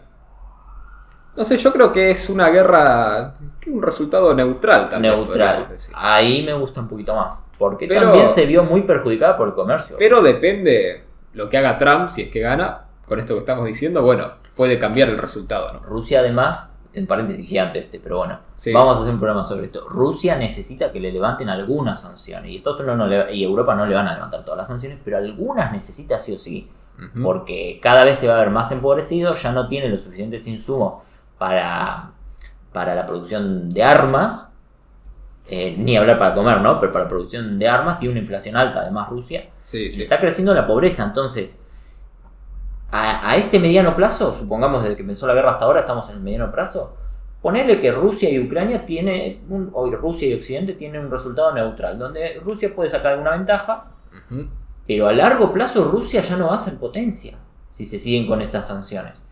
Entonces ahí Trump puede negociar y le dice: yo te levanto todas las sanciones, pero deja que Ucrania entre a la OTAN. Entonces no sé, habría que hacer un video, porque si seguimos hablando de esto nos vamos a desviar demasiado del tema. Creo que ya es un paréntesis demasiado grande. Sí. Pero nada, la política de Trump con Ucrania es esta, ¿no? Y en cambio la política con Israel es apoyo total. Apoyo total, sí, eso comparte, ¿no? Nunca van a apoyar jamás, ¿no? Claro, o a Palestina, ¿no? Sí. Y que también tiene su sentido geopolítico, ¿no? De tener ahí el aliado en Medio Oriente, toda esa zona con el petróleo. Pero básicamente eso, ¿no? Bueno, pasamos a otra sección, ¿no? Que es sección larga, ¿no? Que era cortita, pero sección larga. Pero tema muy importante de Ucrania, bastante amplio, hay bastante Sí, totalmente. Bueno, pasamos a otra sección, política transgénero. Trump quiere enviar una ley al Congreso para establecer 2 géneros. O sea, que el Estado de Estados Unidos solo reconozca 2 géneros. Que bueno, obviamente hombre y mujer, ¿no? Porque... Después habla de la atención. Allá viste como es acá, que tenés una ley donde vos, si querés hacer la transición para el cambio de género, la salud pública es gratuita, entonces vos te lo haces. Bueno, allá la salud también tiene ciertas subvenciones, ¿no? Hay ciertos accesos, hay mucho privado, hay algo estatal, pero bueno, quiere también desvincularlo, sacándole fondos federales, porque bueno, la salud la manejan más bien los estados, como Estados Unidos es federal. Pero tiene fondos federales. Pero tiene fondos federales toda esta cosa. La educación lo mismo, tiene fondos federales. Entonces Trump quiere sacarle esos fondos federales, más para también las cuestiones no solamente de las operaciones, sino lo previo, porque antes allá, igual que acá, vas con un psicólogo y el psicólogo un poco que te orienta y empieza un tratamiento hormonal, pero bueno, te orienta para ese lado y al psicólogo hay que pagarle. Bueno, el Estado federal pone un poco de plata. Acá Trump sacaría eso como una forma de desincentivar. No lo prohíbe, no prohíbe las transiciones ni las operaciones, pero le sacaría fondos, sería más caro. Le saca todas las ayudas públicas, básicamente. Exacto. El tema es que básicamente es esta, ¿no? La política. Yo el problema que le veo es que básicamente, como se va a percibir, es que mirá, ahora es más injusto para los que quieren ser transgénero. Sí. Y Trump no ofrece como ninguna alternativa de decir, no, en realidad vos tenés que hacer otra terapia para aceptar tu cuerpo, aceptarte como sos, algo así. La pregunta sería si el Estado puede hacer otra alternativa también. Bueno, a ver, lo que pasa es que Trump, como está planteando la política esta, yo no veo que solucione mucho. Bueno, también sí, lo que sí habla de prohibir... Porque alguna cosa, ¿no? Que por ejemplo, si va a retirar estos fondos federales, ¿no? Por ejemplo, darle fondos federales a la alternativa que Trump piensa que sería mejor. O en todo caso, dar una ley de incentivo o algo, incluso pensándolo desde el punto de vista del Estado, ¿no? Sí. Pero nada, o incluso sin ninguna ley o mencionarlo públicamente. Yo considero que esta es la alternativa, ¿no? Pero no, dice, mirá, yo te retiro los fondos, y igual tu única opción sigue siendo esta, pero ahora te lo pagás vos. Sí. Lo que sí quiere prohibir es para los menores de edad. Claro, y eso sí, para los menores de edad con una ley. Claro, sí. Entonces, bueno, presionar al Congreso para prohibir. La cirugía, también las hormonas. Ambas cosas, hay que ver cómo por ahí solamente logran la cirugía. No creo que no sé. Tiene mayoría republicana en el Congreso, así que claro, pero ¿cuál es la propuesta de Trump? La propuesta de Trump es ir a fondo. Claro. Ok. No sé qué es lo que va a pasar. Con ese tema también uno de los más, en la opinión pública de Estados Unidos, uno de los más importantes, ¿no? Que allá lo tienen con mucha importancia, sí. Sí, el país más progre hoy día. Bueno, el país, al mismo tiempo, uno de los más progres y uno de los más conservadores, ¿no? Depende en qué lugar estés. Sí. Antes era Francia. Mirá vos cómo se han vuelto las cosas. Hay que ver, puede ser que sí. No, hoy día España. Según ciertas encuestas, España es más progresista. También hay que ver, depende de la opinión pública o las leyes, ¿no? Porque, por ejemplo, en Francia, no sé si viste que ahora el aborto es un derecho constitucional. Sí. Lo incluyeron ahí. No sé, habría que ver. Pero sí que Estados Unidos, si no es el más progresista, está ahí al lado. Pero Y esto es el problema de Estados Unidos en algunos sectores, ¿no? O en algunas regiones. Y en otras regiones es todo lo contrario, uno de los más conservadores. Ujú. Que bueno, Sí. acá viene toda la división de Estados ¿Qué Unidos. tipo de ¿no? conservadurismo también? Claro, conservadores, estilo Tradicionalismo, claro, un tradicionalismo religioso, por ahí. Sí, Más sí. por eso lado protestante, ¿no? Más que nada. Sí. Entonces, bueno, otra sección, tema energía. Ujú. Acá lo que quiere hacer Trump es convertir a Estados Unidos en el país con la energía más barata del mundo. Concretamente, así lo dice. Lo que quiere hacer es, sí, bajarle los costos a las empresas de energía. Obviamente lo mismo correr a los chinos, si hay que una empresa china, chau, te vas. No sé cómo lo hará, pero bueno. Sí. Después, el tema de los automóviles. Este tema es interesante, creo que ya lo habíamos dicho cuando hablábamos de Biden, del plan de Biden. Quiere salir otra vez del Tratado de París, ¿no? Del Sí. acuerdo climático. Y quiere sacar esta cláusula de que, yo me equivoqué, dije 2035 es para 2030, que el 54% de los vehículos vendidos en Estados Unidos sean eléctricos. Bueno, quiere sacar esta cláusula. Bueno, acá sí hay una división muy clara, muy obvia, Sí. ¿no? De promover la transición a las energías renovables o no. Ujú. Básicamente, sí. Después, bueno... Pero, no, antes de seguir, Sí. porque ya vas a seguir con lo otro, No, ¿no? no. Ah, ok, sí. El tema de la energía en tierras fiscales, en tierras públicas, quiere establecer excepciones fiscales, o sea, zonas libres de impuestos totalmente, Ujú. siempre y cuando sea para la extracción, la producción de energía, extracción de petróleo, gas, etc.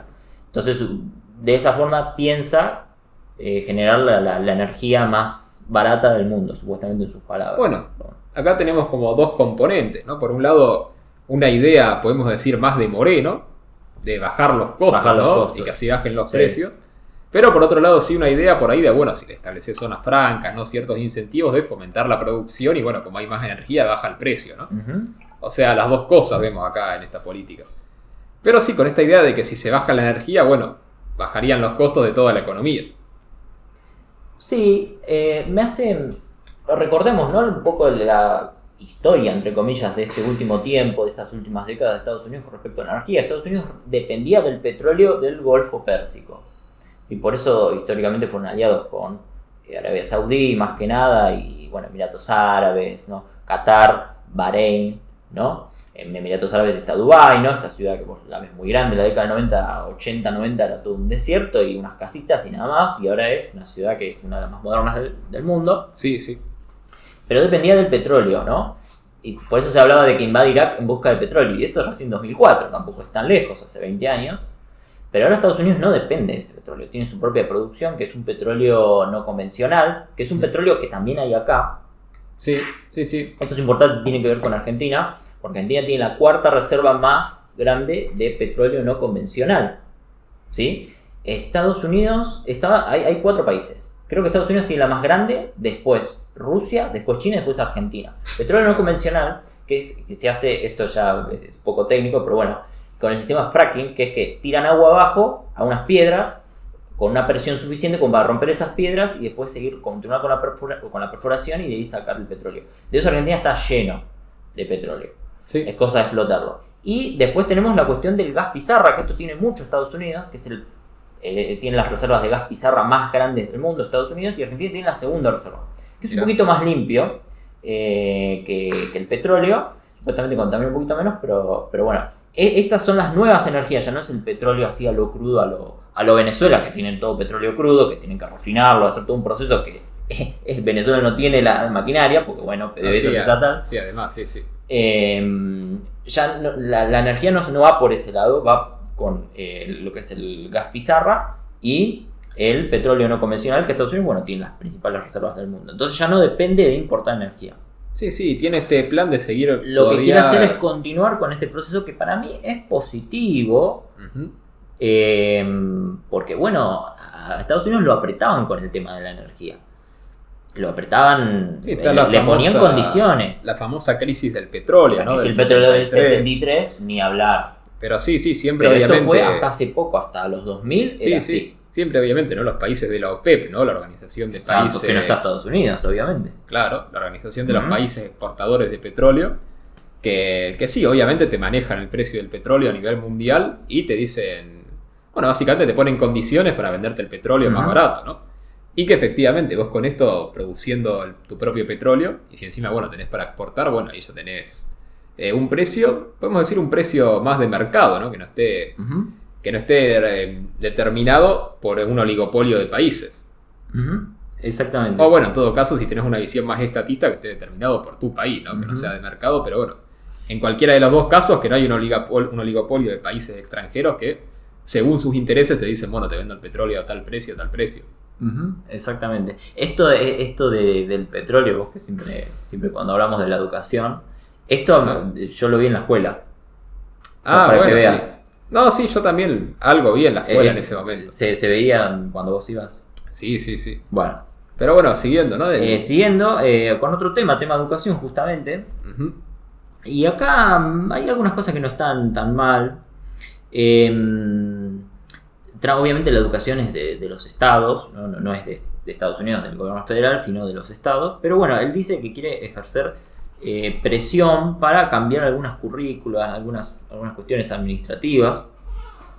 Por ejemplo, quiere dar preferencia a la cuestión de la financiación, ¿no? De los distritos escolares y suprimir, esto es lo que dijo él, el estatus de permanencia de los docentes que adopten el pago por mérito para recompensar a los buenos maestros y permitir la elección directa de los directores de las escuelas por parte de los padres, más controles de las familias, que a mí me parece bien en ese sentido.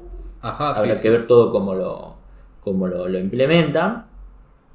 También habló de las universidades locales, algo parecido. Ya no serían los padres, ahí no sé cómo se implementaría la universidad, ya es más complicado, pero bueno. Después, bueno, habló de una educación patriótica. Yo la verdad no sé cómo sería eso desde el gobierno federal, pero quiere incentivar el amor por Estados Unidos. Dice que actualmente en las escuelas se pone énfasis en el odio al país, el odio a Estados Unidos. Sí, viste esa protesta de que dan vuelta la bandera. Bueno, no la vi. Bueno, en Estados Unidos es una ofensa agarrar la bandera. Viste que tiene el cuadro, a un lado tiene el cuadro azul y después la línea roja. Bueno, dar la vuelta, que el cuadro azul quede abajo, es un insulto para Estados Unidos. Se usa como método de protesta. Cuando veas a alguien con la bandera al revés es porque, mirá. Bueno, el sentimiento antiestadounidense o lo que sea, o está expresando algo. Acá la bandera al revés sería igual. No, porque el sol está dado vuelta, pero nadie no se ve la carita. Pero bueno, no importa. Depende del nivel de detalle, pero si hacen el sol así nomás con un círculo y las estrellitas, es igual. Entonces, bueno, dice que las escuelas actualmente en Estados Unidos enseñan a odiar a Estados Unidos y que quiere cambiar eso. Que quiere darle más control a las familias, que quiere suprimir también la ideología de género. Esto va a presionar desde el gobierno federal. No dice concretamente cómo, dice que va a presionar. Quiere suprimir la enseñanza de género en las escuelas. Bueno, ya dije, darle más control a las familias y a la vez promover la familia nuclear, ¿no? Otra vez lo mismo, tradicionalismo, mensaje directo para los más conservadores, los republicanos más conservadores. Sí. Y también dijo promover las oraciones en clase. Ajá. ¿Sí? Bueno, bastante... No sé cuál es tu opinión, a mí me parece bastante dudoso, ¿no? Sí. Porque algunas cosas pueden ser buenas, otras malas. Sí. Pero yo acá lo que veo es una centralización de la educación en Estados Unidos, ¿no? Darle más control a las familias me parece que esté bien. Bueno, pero ¿cuál es el control de las familias? Que elijan los directores de la escuela. Que elijan los directores y que los maestros asciendan por mérito y que eso esté controlado por las familias. Y puede, pero sacando esas dos cosas, lo que está diciendo es yo te voy a bajar una línea ideológica de que se tiene que enseñar así, así, así. Y el tema es que va a decir empieza presionando, pero bueno, inevitablemente esto de alguna manera legal va a tener que darle más poder al Estado federal. Sí, obviamente. Y el tema es hay que... un proceso de centralización, si va a presionar al Estado federal, sí. Y el tema, bueno, son dos cosas, ¿no? Primero, que obviamente, ¿no? Siempre la crítica... Estás muy liberal anticonservador hoy en toda esta sección de Trump. No, es que me parece que son propuestas mal enfocadas. Mira, acá... Pero pará que te digo lo que te iba a decir.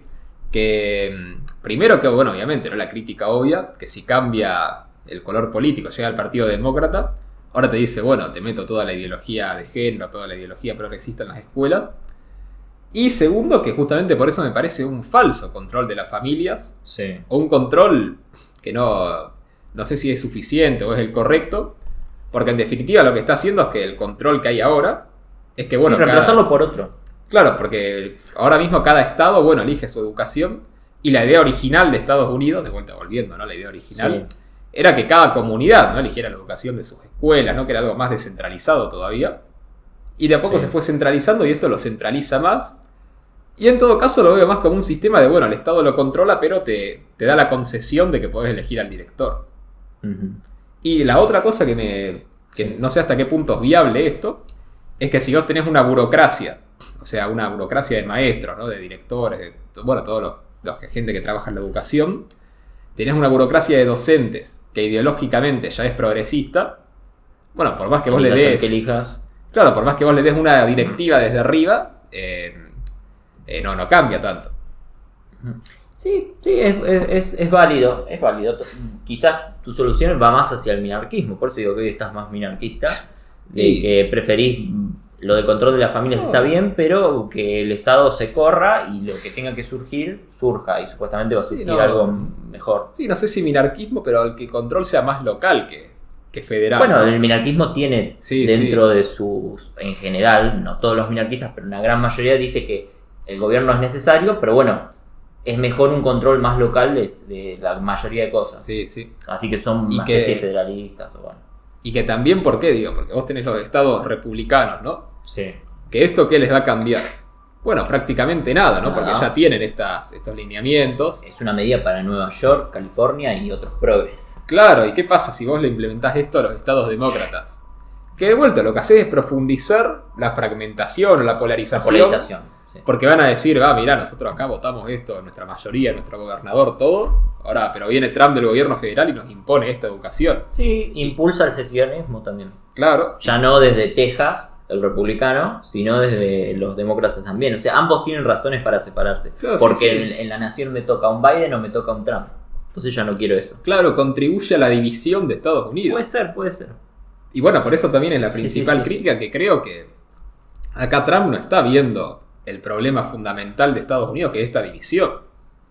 Que es un problema más amplio que la cuestión cultural, me parece. Pero bueno, esa es la crítica que le hago, no sé vos. No, estoy de acuerdo en gran medida. Me gusta porque estás un poco más minarquista como solución. No tan conservador liberal. Los conservadores liberales son los que dicen, bueno, libre comercio, pero que el Estado imponga una moralidad. Porque es necesario, porque la gente se descarría. Estás más minarquismo, más... Yo soy lo que soy, no me definen las etiquetas. Bueno, entonces, y acá quería leer algo textual sobre el tema de la familia nuclear. Sí. Dice incluir, o sea, promover, ¿no? Promover los roles de las madres y los padres y las cosas que hacen que los hombres y las mujeres sean diferentes y únicos. O sea, bien bajada línea de tradición. El hombre tiene que tener estos roles de género y la mujer tiene que tener estos roles de género. Básicamente es una política contraria al progresismo cultural. Pero va en la misma dirección. O sea, el método es lo mismo, nada más que se dice lo contrario. Uno dice que esto está bien y el otro dice esto está mal. Pero los dos dicen más o menos lo mismo. Son fines distintos, pero usan el mismo medio. El mismo medio.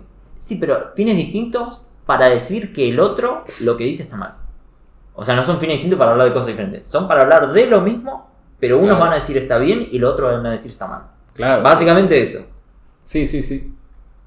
Bueno, y entonces pasamos con la otra sección. El tema de las personas sin hogar, ¿sí? Las personas en situación de calle. Los vagabundos. Los vagabundos. Le hubiese puesto personas en situación de calle o vagabundo. Pensé ponerle eso, pero bueno. Personas sin hogar. Claro, porque la traducción literal sería así, ¿no? Porque en inglés le dicen los homeless. Claro, sí. Bueno, acá vagabundo es de vagar, no de que es perezoso, sino de vagar, de deambular, digamos. Claro, sí. Esa sería la etimología, pero también significa acá que eso no querés laburar, básicamente. Entonces, bueno, con el tema de los vagabundos quiere limpiar las calles. Quiere en tierras fiscales, en tierras del Estado federal, quiere hacer una especie de campamentos para llevarlos a todos. Yo ya te digo, no van a aceptar, y ahora te voy a decir por qué. Algunos van a aceptar, pero una buena cantidad no. bueno, quiere hacer una especie de campos, ¿no? Y llevar ahí a las personas en situación de calle, darles la opción entre aceptar eso o ir presos, ¿sí? Pero que lo lleva bueno, ahí para que vivan en el campo. Sí, hablaba de tiendas de campaña, no sé cómo le van a hacer una casa ahí en medio del campo, pero ¿por qué te digo que van a decir que no unos cuantos? Porque la gente que vive en la calle también pide moneda, mendiga, trabaja, entre comillas, ahí. O sea, es como el caso de los manteros, cuando les dicen, no, bueno, les damos un predio por allá y ahí se instalan todos. Y ellos no quieren porque no estás acá en 11, donde la gente pasa y te compra. Los Claro. pones allá y allá no venden nada. Entonces el mendigo sigue viviendo. ¿De dónde come? Porque va al McDonald's. Si vos lo mandás a un lugar donde no hay un lugar donde pueda pedir, te va a decir que no. Se Sí, te va a escapar y además te va a ir a que- otra ciudad. No sé cómo. Sí, además de la cuestión económica, que yo imagino que económicamente van a hacer que sea viable, ¿no? Porque no lo van a mandar al medio del campo a que se mueran de hambre. Bueno, capaz que sí, no sé, pero además de la cuestión económica, está la cuestión, por ahí podemos decir, psicológica o de idiosincrasia, de que vos lo estás sacando y por ahí ya se acostumbró a tener esa vida. Bueno, lo que vos decías, ¿no? Que ya se acostumbró ahí a mendigar, a vivir con eso. Y que si vos lo sacás así de una, eso no te va a querer aceptar, ¿no? Tenés que por ahí usar Sí. otra metodología. Por ahí le doy la razón en el sentido de que gran cantidad de la gente que vive en la calle son drogadictos. Son gente que por ahí tenían casas y nada, claro, por drogones terminaron ahí Sí, sí. en la calle, ¿no? Porque, viste, como la persona que tiene una adicción empieza gastando su plata y después empieza a robarle a los familiares para comprar más droga y así. Sí, sí. Y terminan en la calle. Tenemos el caso del fentanilo, ¿no? Tenemos un video muy viejo sobre eso. Sí, ¿te acordás? Un video que preparó el Chango. Sí, sí, sí.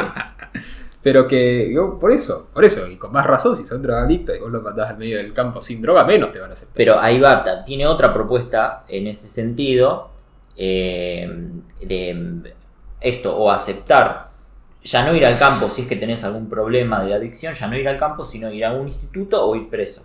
Ajá, O sea, no es lo mismo cualquier persona que vive en la calle. claro, Por lo claro. menos los que no son drogadictos no lo hacen, no los van a meter en un instituto porque simplemente están en la calle. Entonces ahí esos irían a una especie de acampe. Y los que necesiten tratamientos, habla de rehabilitar los centros de las instituciones mentales, las instituciones sí, los loqueros, vamos a decir, los institutos para tratar a la gente que tiene ciertos problemas, y más que nada la gente habla de trastornos peligrosos. Así que, bueno, No, esto eso. hay que ver la definición técnica. Hay porque que ver la es medio definición ambigua. técnica, pero bueno. Sí, sí. Bueno, esto no sé, no parece algo tan malo, tampoco sé si va a solucionar mucho. Pero sí, quizás no va desde ese punto de vista progresista de ayudar a la gente que está en la calle, dándoles casa, trabajo, Claro. comida, sino que no estén en la calle. Quizás va más en esa Sí, sí, es dirección. como el fin es, sí, que no estén en la calle, básicamente. En vez de por ahí ayudarlo a que mejore su situación, que igualmente desde mi punto de vista el progresismo tampoco tiene ese fin, ¿no? Ujú. O sea, el fin de Biden o del progresismo en general, me parece que sí, que discursivamente es ayudarlo a que salgan de esa situación, pero en realidad vos al darle todo lo material no lo estás ayudando a salir de su situación espiritual, Ujú. que ese es el verdadero Sí. problema. Bueno, siempre en Estados Unidos esto es tradición. Esto se solucionaba desde los privados. Claro. Desde la religión. Bueno, es que ahí las está iglesias. también otro análisis para hacer, ¿no? De, podemos decir, una crisis social, Sí. de que, bueno, justamente por qué hay tanta gente en la calle en Estados Unidos, si esa gente acaso no tiene familia o no hay una iglesia que les dé contención, ¿no? O una organización de contención, una ONG. O sea, también podemos analizar ahí tal vez un debilitamiento de los lazos sociales tradicionales, ¿no? Comunitarios. Ujú. Exactamente. Algo que me olvidé del tema de educación que dijimos recién es el tema de las armas. Trump quiere darle apoyo desde el Estado federal para que los profesores vayan armados, e incluso quiere darle subvenciones a las escuelas que contraten a ex agentes de seguridad, ex policías, veteranos de guerra, para que trabajen en las escuelas como guardias y que obviamente tienen licencia porque están armados. Bueno, en Estados Unidos casi cualquiera puede comprar armas, pero bueno, ellos estarían más autorizados y más capacitados porque son ex policías. Sí. Y bueno, darles apoyos del Estado federal para que contraten a retirados para armar a la gente en las escuelas, para proteger a los estudiantes, dice Trump. Uh-huh. Okay. Es una política que ya se venía hablando, ¿no? De armar a los profesores para evitar los tiroteos en las escuelas. Sí, sí. Y los demócratas, no todos, obviamente por la enmienda esta que permite que la gente tenga armas porque puede defenderse, por lo menos la interpretación, quieren prohibir un poco o restringir la venta de armas, ¿no? Sí, quieren que se ocupe más las fuerzas del Estado de tener las armas, básicamente. Exactamente, y Trump va en sentido contrario, ¿no? Va con la interpretación tradicional. Pero yo creo que acá podemos hacer un contrapunto, ¿no? Sí. Por un lado, Trump en este sentido quiere dejarle a la sociedad, ¿no? Podemos decir a la sociedad privada, a la sociedad civil, por ejemplo, el manejo de las armas, y el Partido Demócrata quiere expropiarlo y que se lo quede el Estado. Sí, y financiar desde el Estado federal aquellas escuelas que contraten veteranos que tengan armas. Sí, pero sin ir a esto específico, sí. Quiero decir cuál es la visión de Trump, que la sociedad civil tiene el derecho a defenderse por su cuenta, no tener la fuerza para defenderse, mientras que la visión del Partido Demócrata es expropiar esa función de la sociedad civil, o sea, expropiar literalmente, ¿no? Que pase de la sociedad al Estado, y que es el Estado el que debe tenerle esa función y el único legítimo. Sí. ¿no? Ahora, yendo al tema que decíamos, ¿no? De las personas sin hogar, sí. Bueno, vemos, por ejemplo, que todos esos lazos sociales comunitarios, que eran los que evitaban estas situaciones, se están debilitando. Y Trump, al ofrecer esta solución desde el Estado, en cierto sentido, también está expropiando esa función de la antigua sociedad civil, ¿no? O sea, hay funciones que antes cumplía la sociedad civil con sus relaciones comunitarias, las empieza a cumplir el Estado y se las empieza a quedar el Estado. Sí. Y creo que todas las propuestas de Trump y de Biden podemos ver, o sea, con este paradigma de análisis, ver cómo pasan casi todas las propuestas. Uh-huh.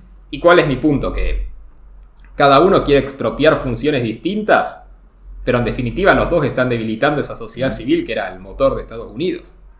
Sí. Entonces a mí se me ocurre esta conclusión.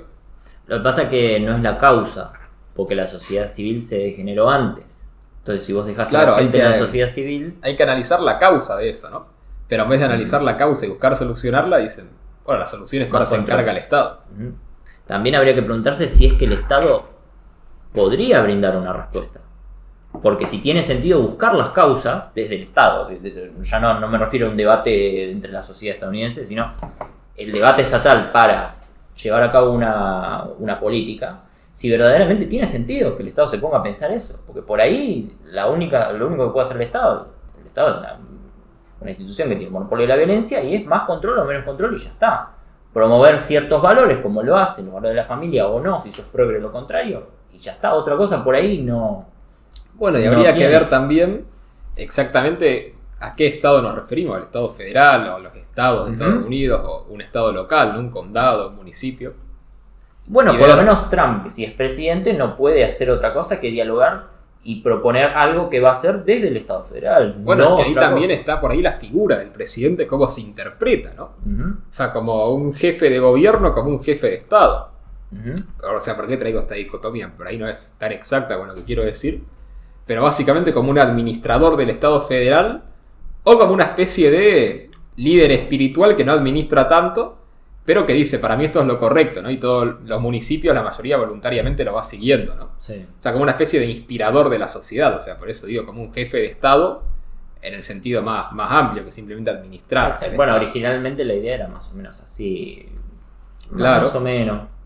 Pasa que el voto directo, volvemos al mismo debate de la República, el voto directo así hace que incentiva que los candidatos hagan una campaña y que te digan voy a hacer esto para que me voten. Y sí, que administren el Estado federal. Se desnaturaliza, o sea, el propio sistema lleva a esto, digamos, muy a largo plazo por ahí, pero bueno. Y vamos viendo por ahí las causas de esto, ¿no? Pero si querés para terminar... Sí, la última de las propuestas, la propuesta de seguridad, bueno, habla de Chicago, ¿no? Chicago es como la Rosario... Rosario es como la Chicago argentina, siempre se dijo eso.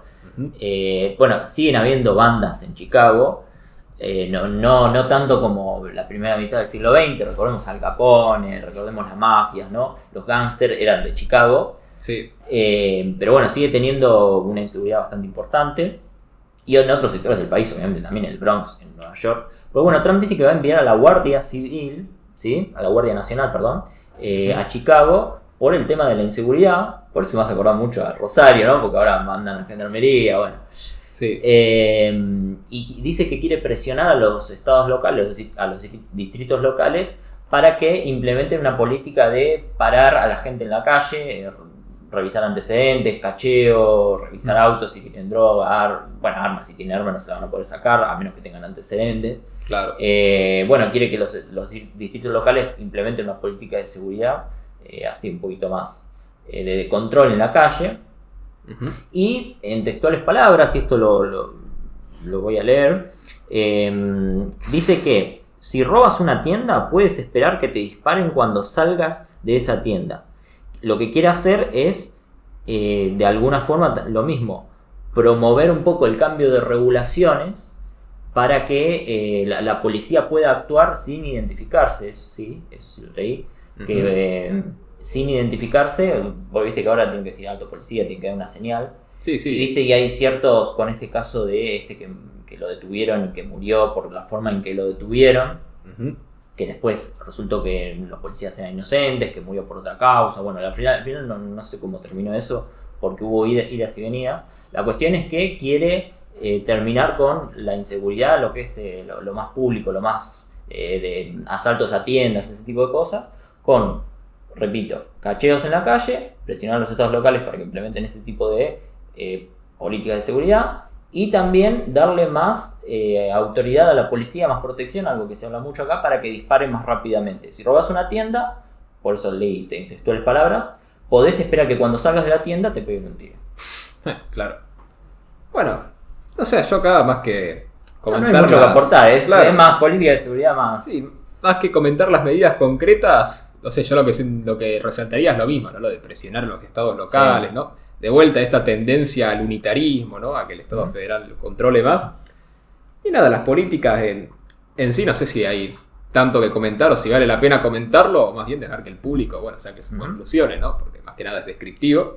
Por ahí la cuestión más filosófica que da para más debate es lo de la pena de muerte.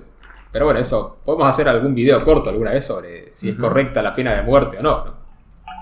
Sí. Pero nada, básicamente... Eso, y no sé si querés agregar algo más de Trump o pasamos a la conclusión, ¿no? Vamos a la conclusión ya.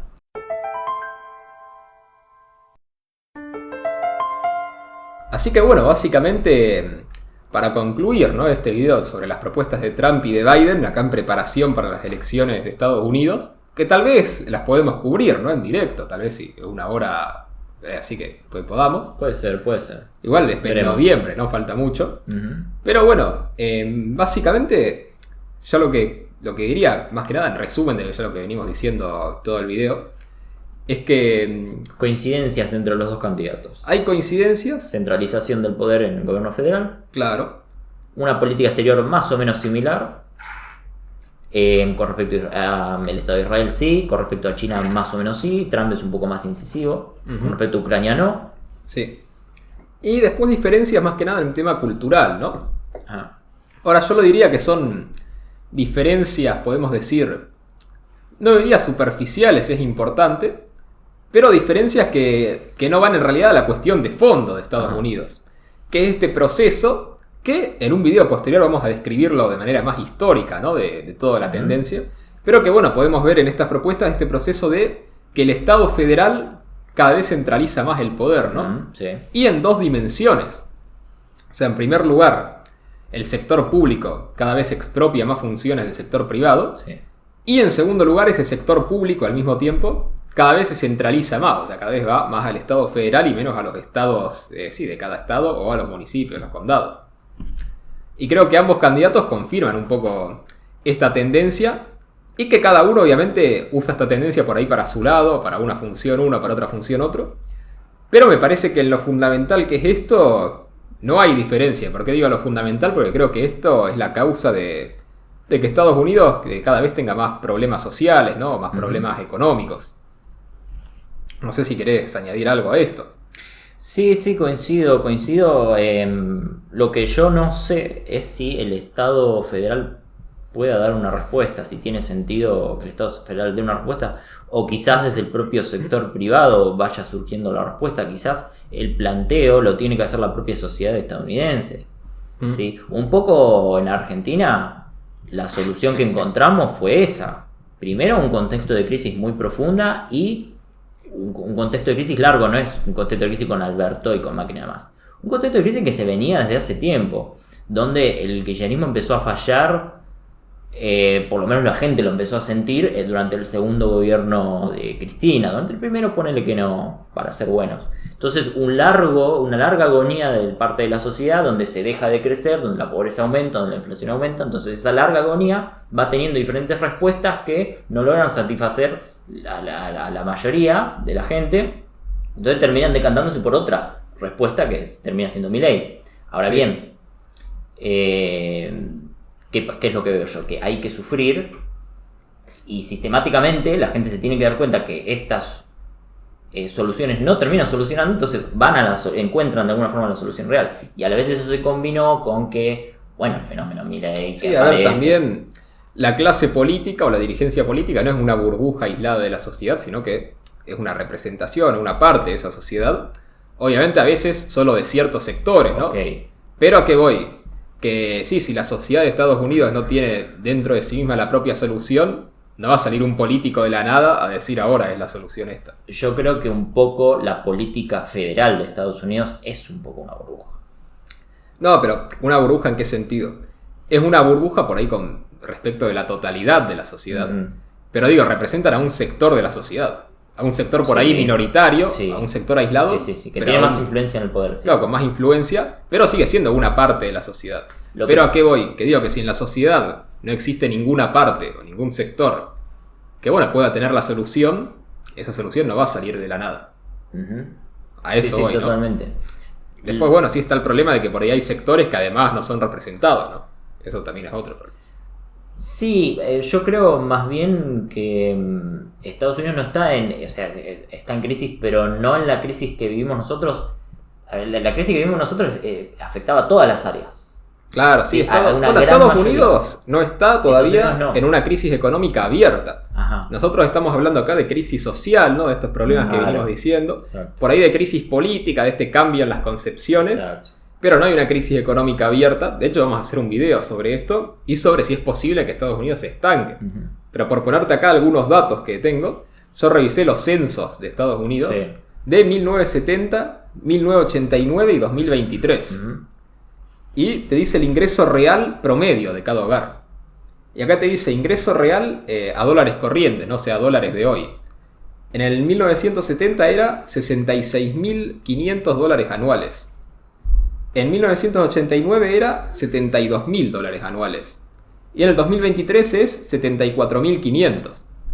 O sea que vemos entre el 70 y el 89, en 19 años, ¿cuánto creció? Unos $5.000, más o menos, ¿no? Sí. Y ahora tenemos entre el 89 y el 2023, o sea, 30 años, que creció $3.000. O sea, creció menos en menos tiempo, ¿no? Sí, hubo un crecimiento decreciente. Claro, y ver si este crecimiento decreciente no puede llegar en algún momento a un estancamiento. Un estancamiento y después en un decrecimiento, una recesión. Pero bueno, este análisis económico vamos a profundizarlo más en el otro video, ¿no? Punto importante, ¿no? Época en la que la Unión Soviética estaba cayendo y Estados Unidos también. Entonces acá es lo que vos decís, el problema de raíz no es el progresismo que es más siglo XXI.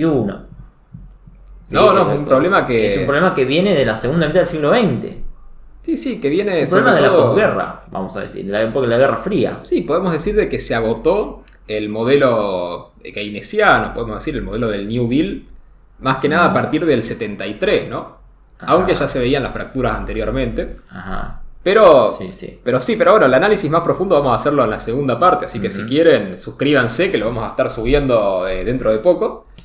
Pero nada, podemos ver que respecto a este problema, Trump y Biden no parecen ofrecer la solución, sino continuar la tendencia, por ahí cada uno para su lado, pero la tendencia en este mismo sentido, ¿no? De que el Estado cada vez tenga más influencia, de que tenga más poder, y de que la sociedad civil, sí, cada vez tenga menos autonomía, tal vez.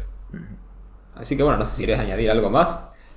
Así que bueno, agradecemos acá a los miembros del canal, a Lomaril, a TDK, a Sebastián, a Lorenzo, a Daniel y a Elías, que son los que nos permiten seguir dedicándonos a esto y poder dedicarle más tiempo, ¿no? Y nada, si les gustó el video, dejen me gusta, suscriban, compartan. Acuérdense que pueden unirse como miembros, que pueden ver los videos antes de tiempo, votar los temas de los videos, o en el rango más alto, ver la serie que hacemos para miembros, que es de análisis político, filosófico de obras de ficción. Que empezamos con Star Wars, ahora dentro de poco vamos a subir la filosofía de Dragon Ball en homenaje a la muerte de Akira Toriyama, ¿no? Así que bueno, no sé si querés decir algo más, y si no, bueno, nos estamos escuchando.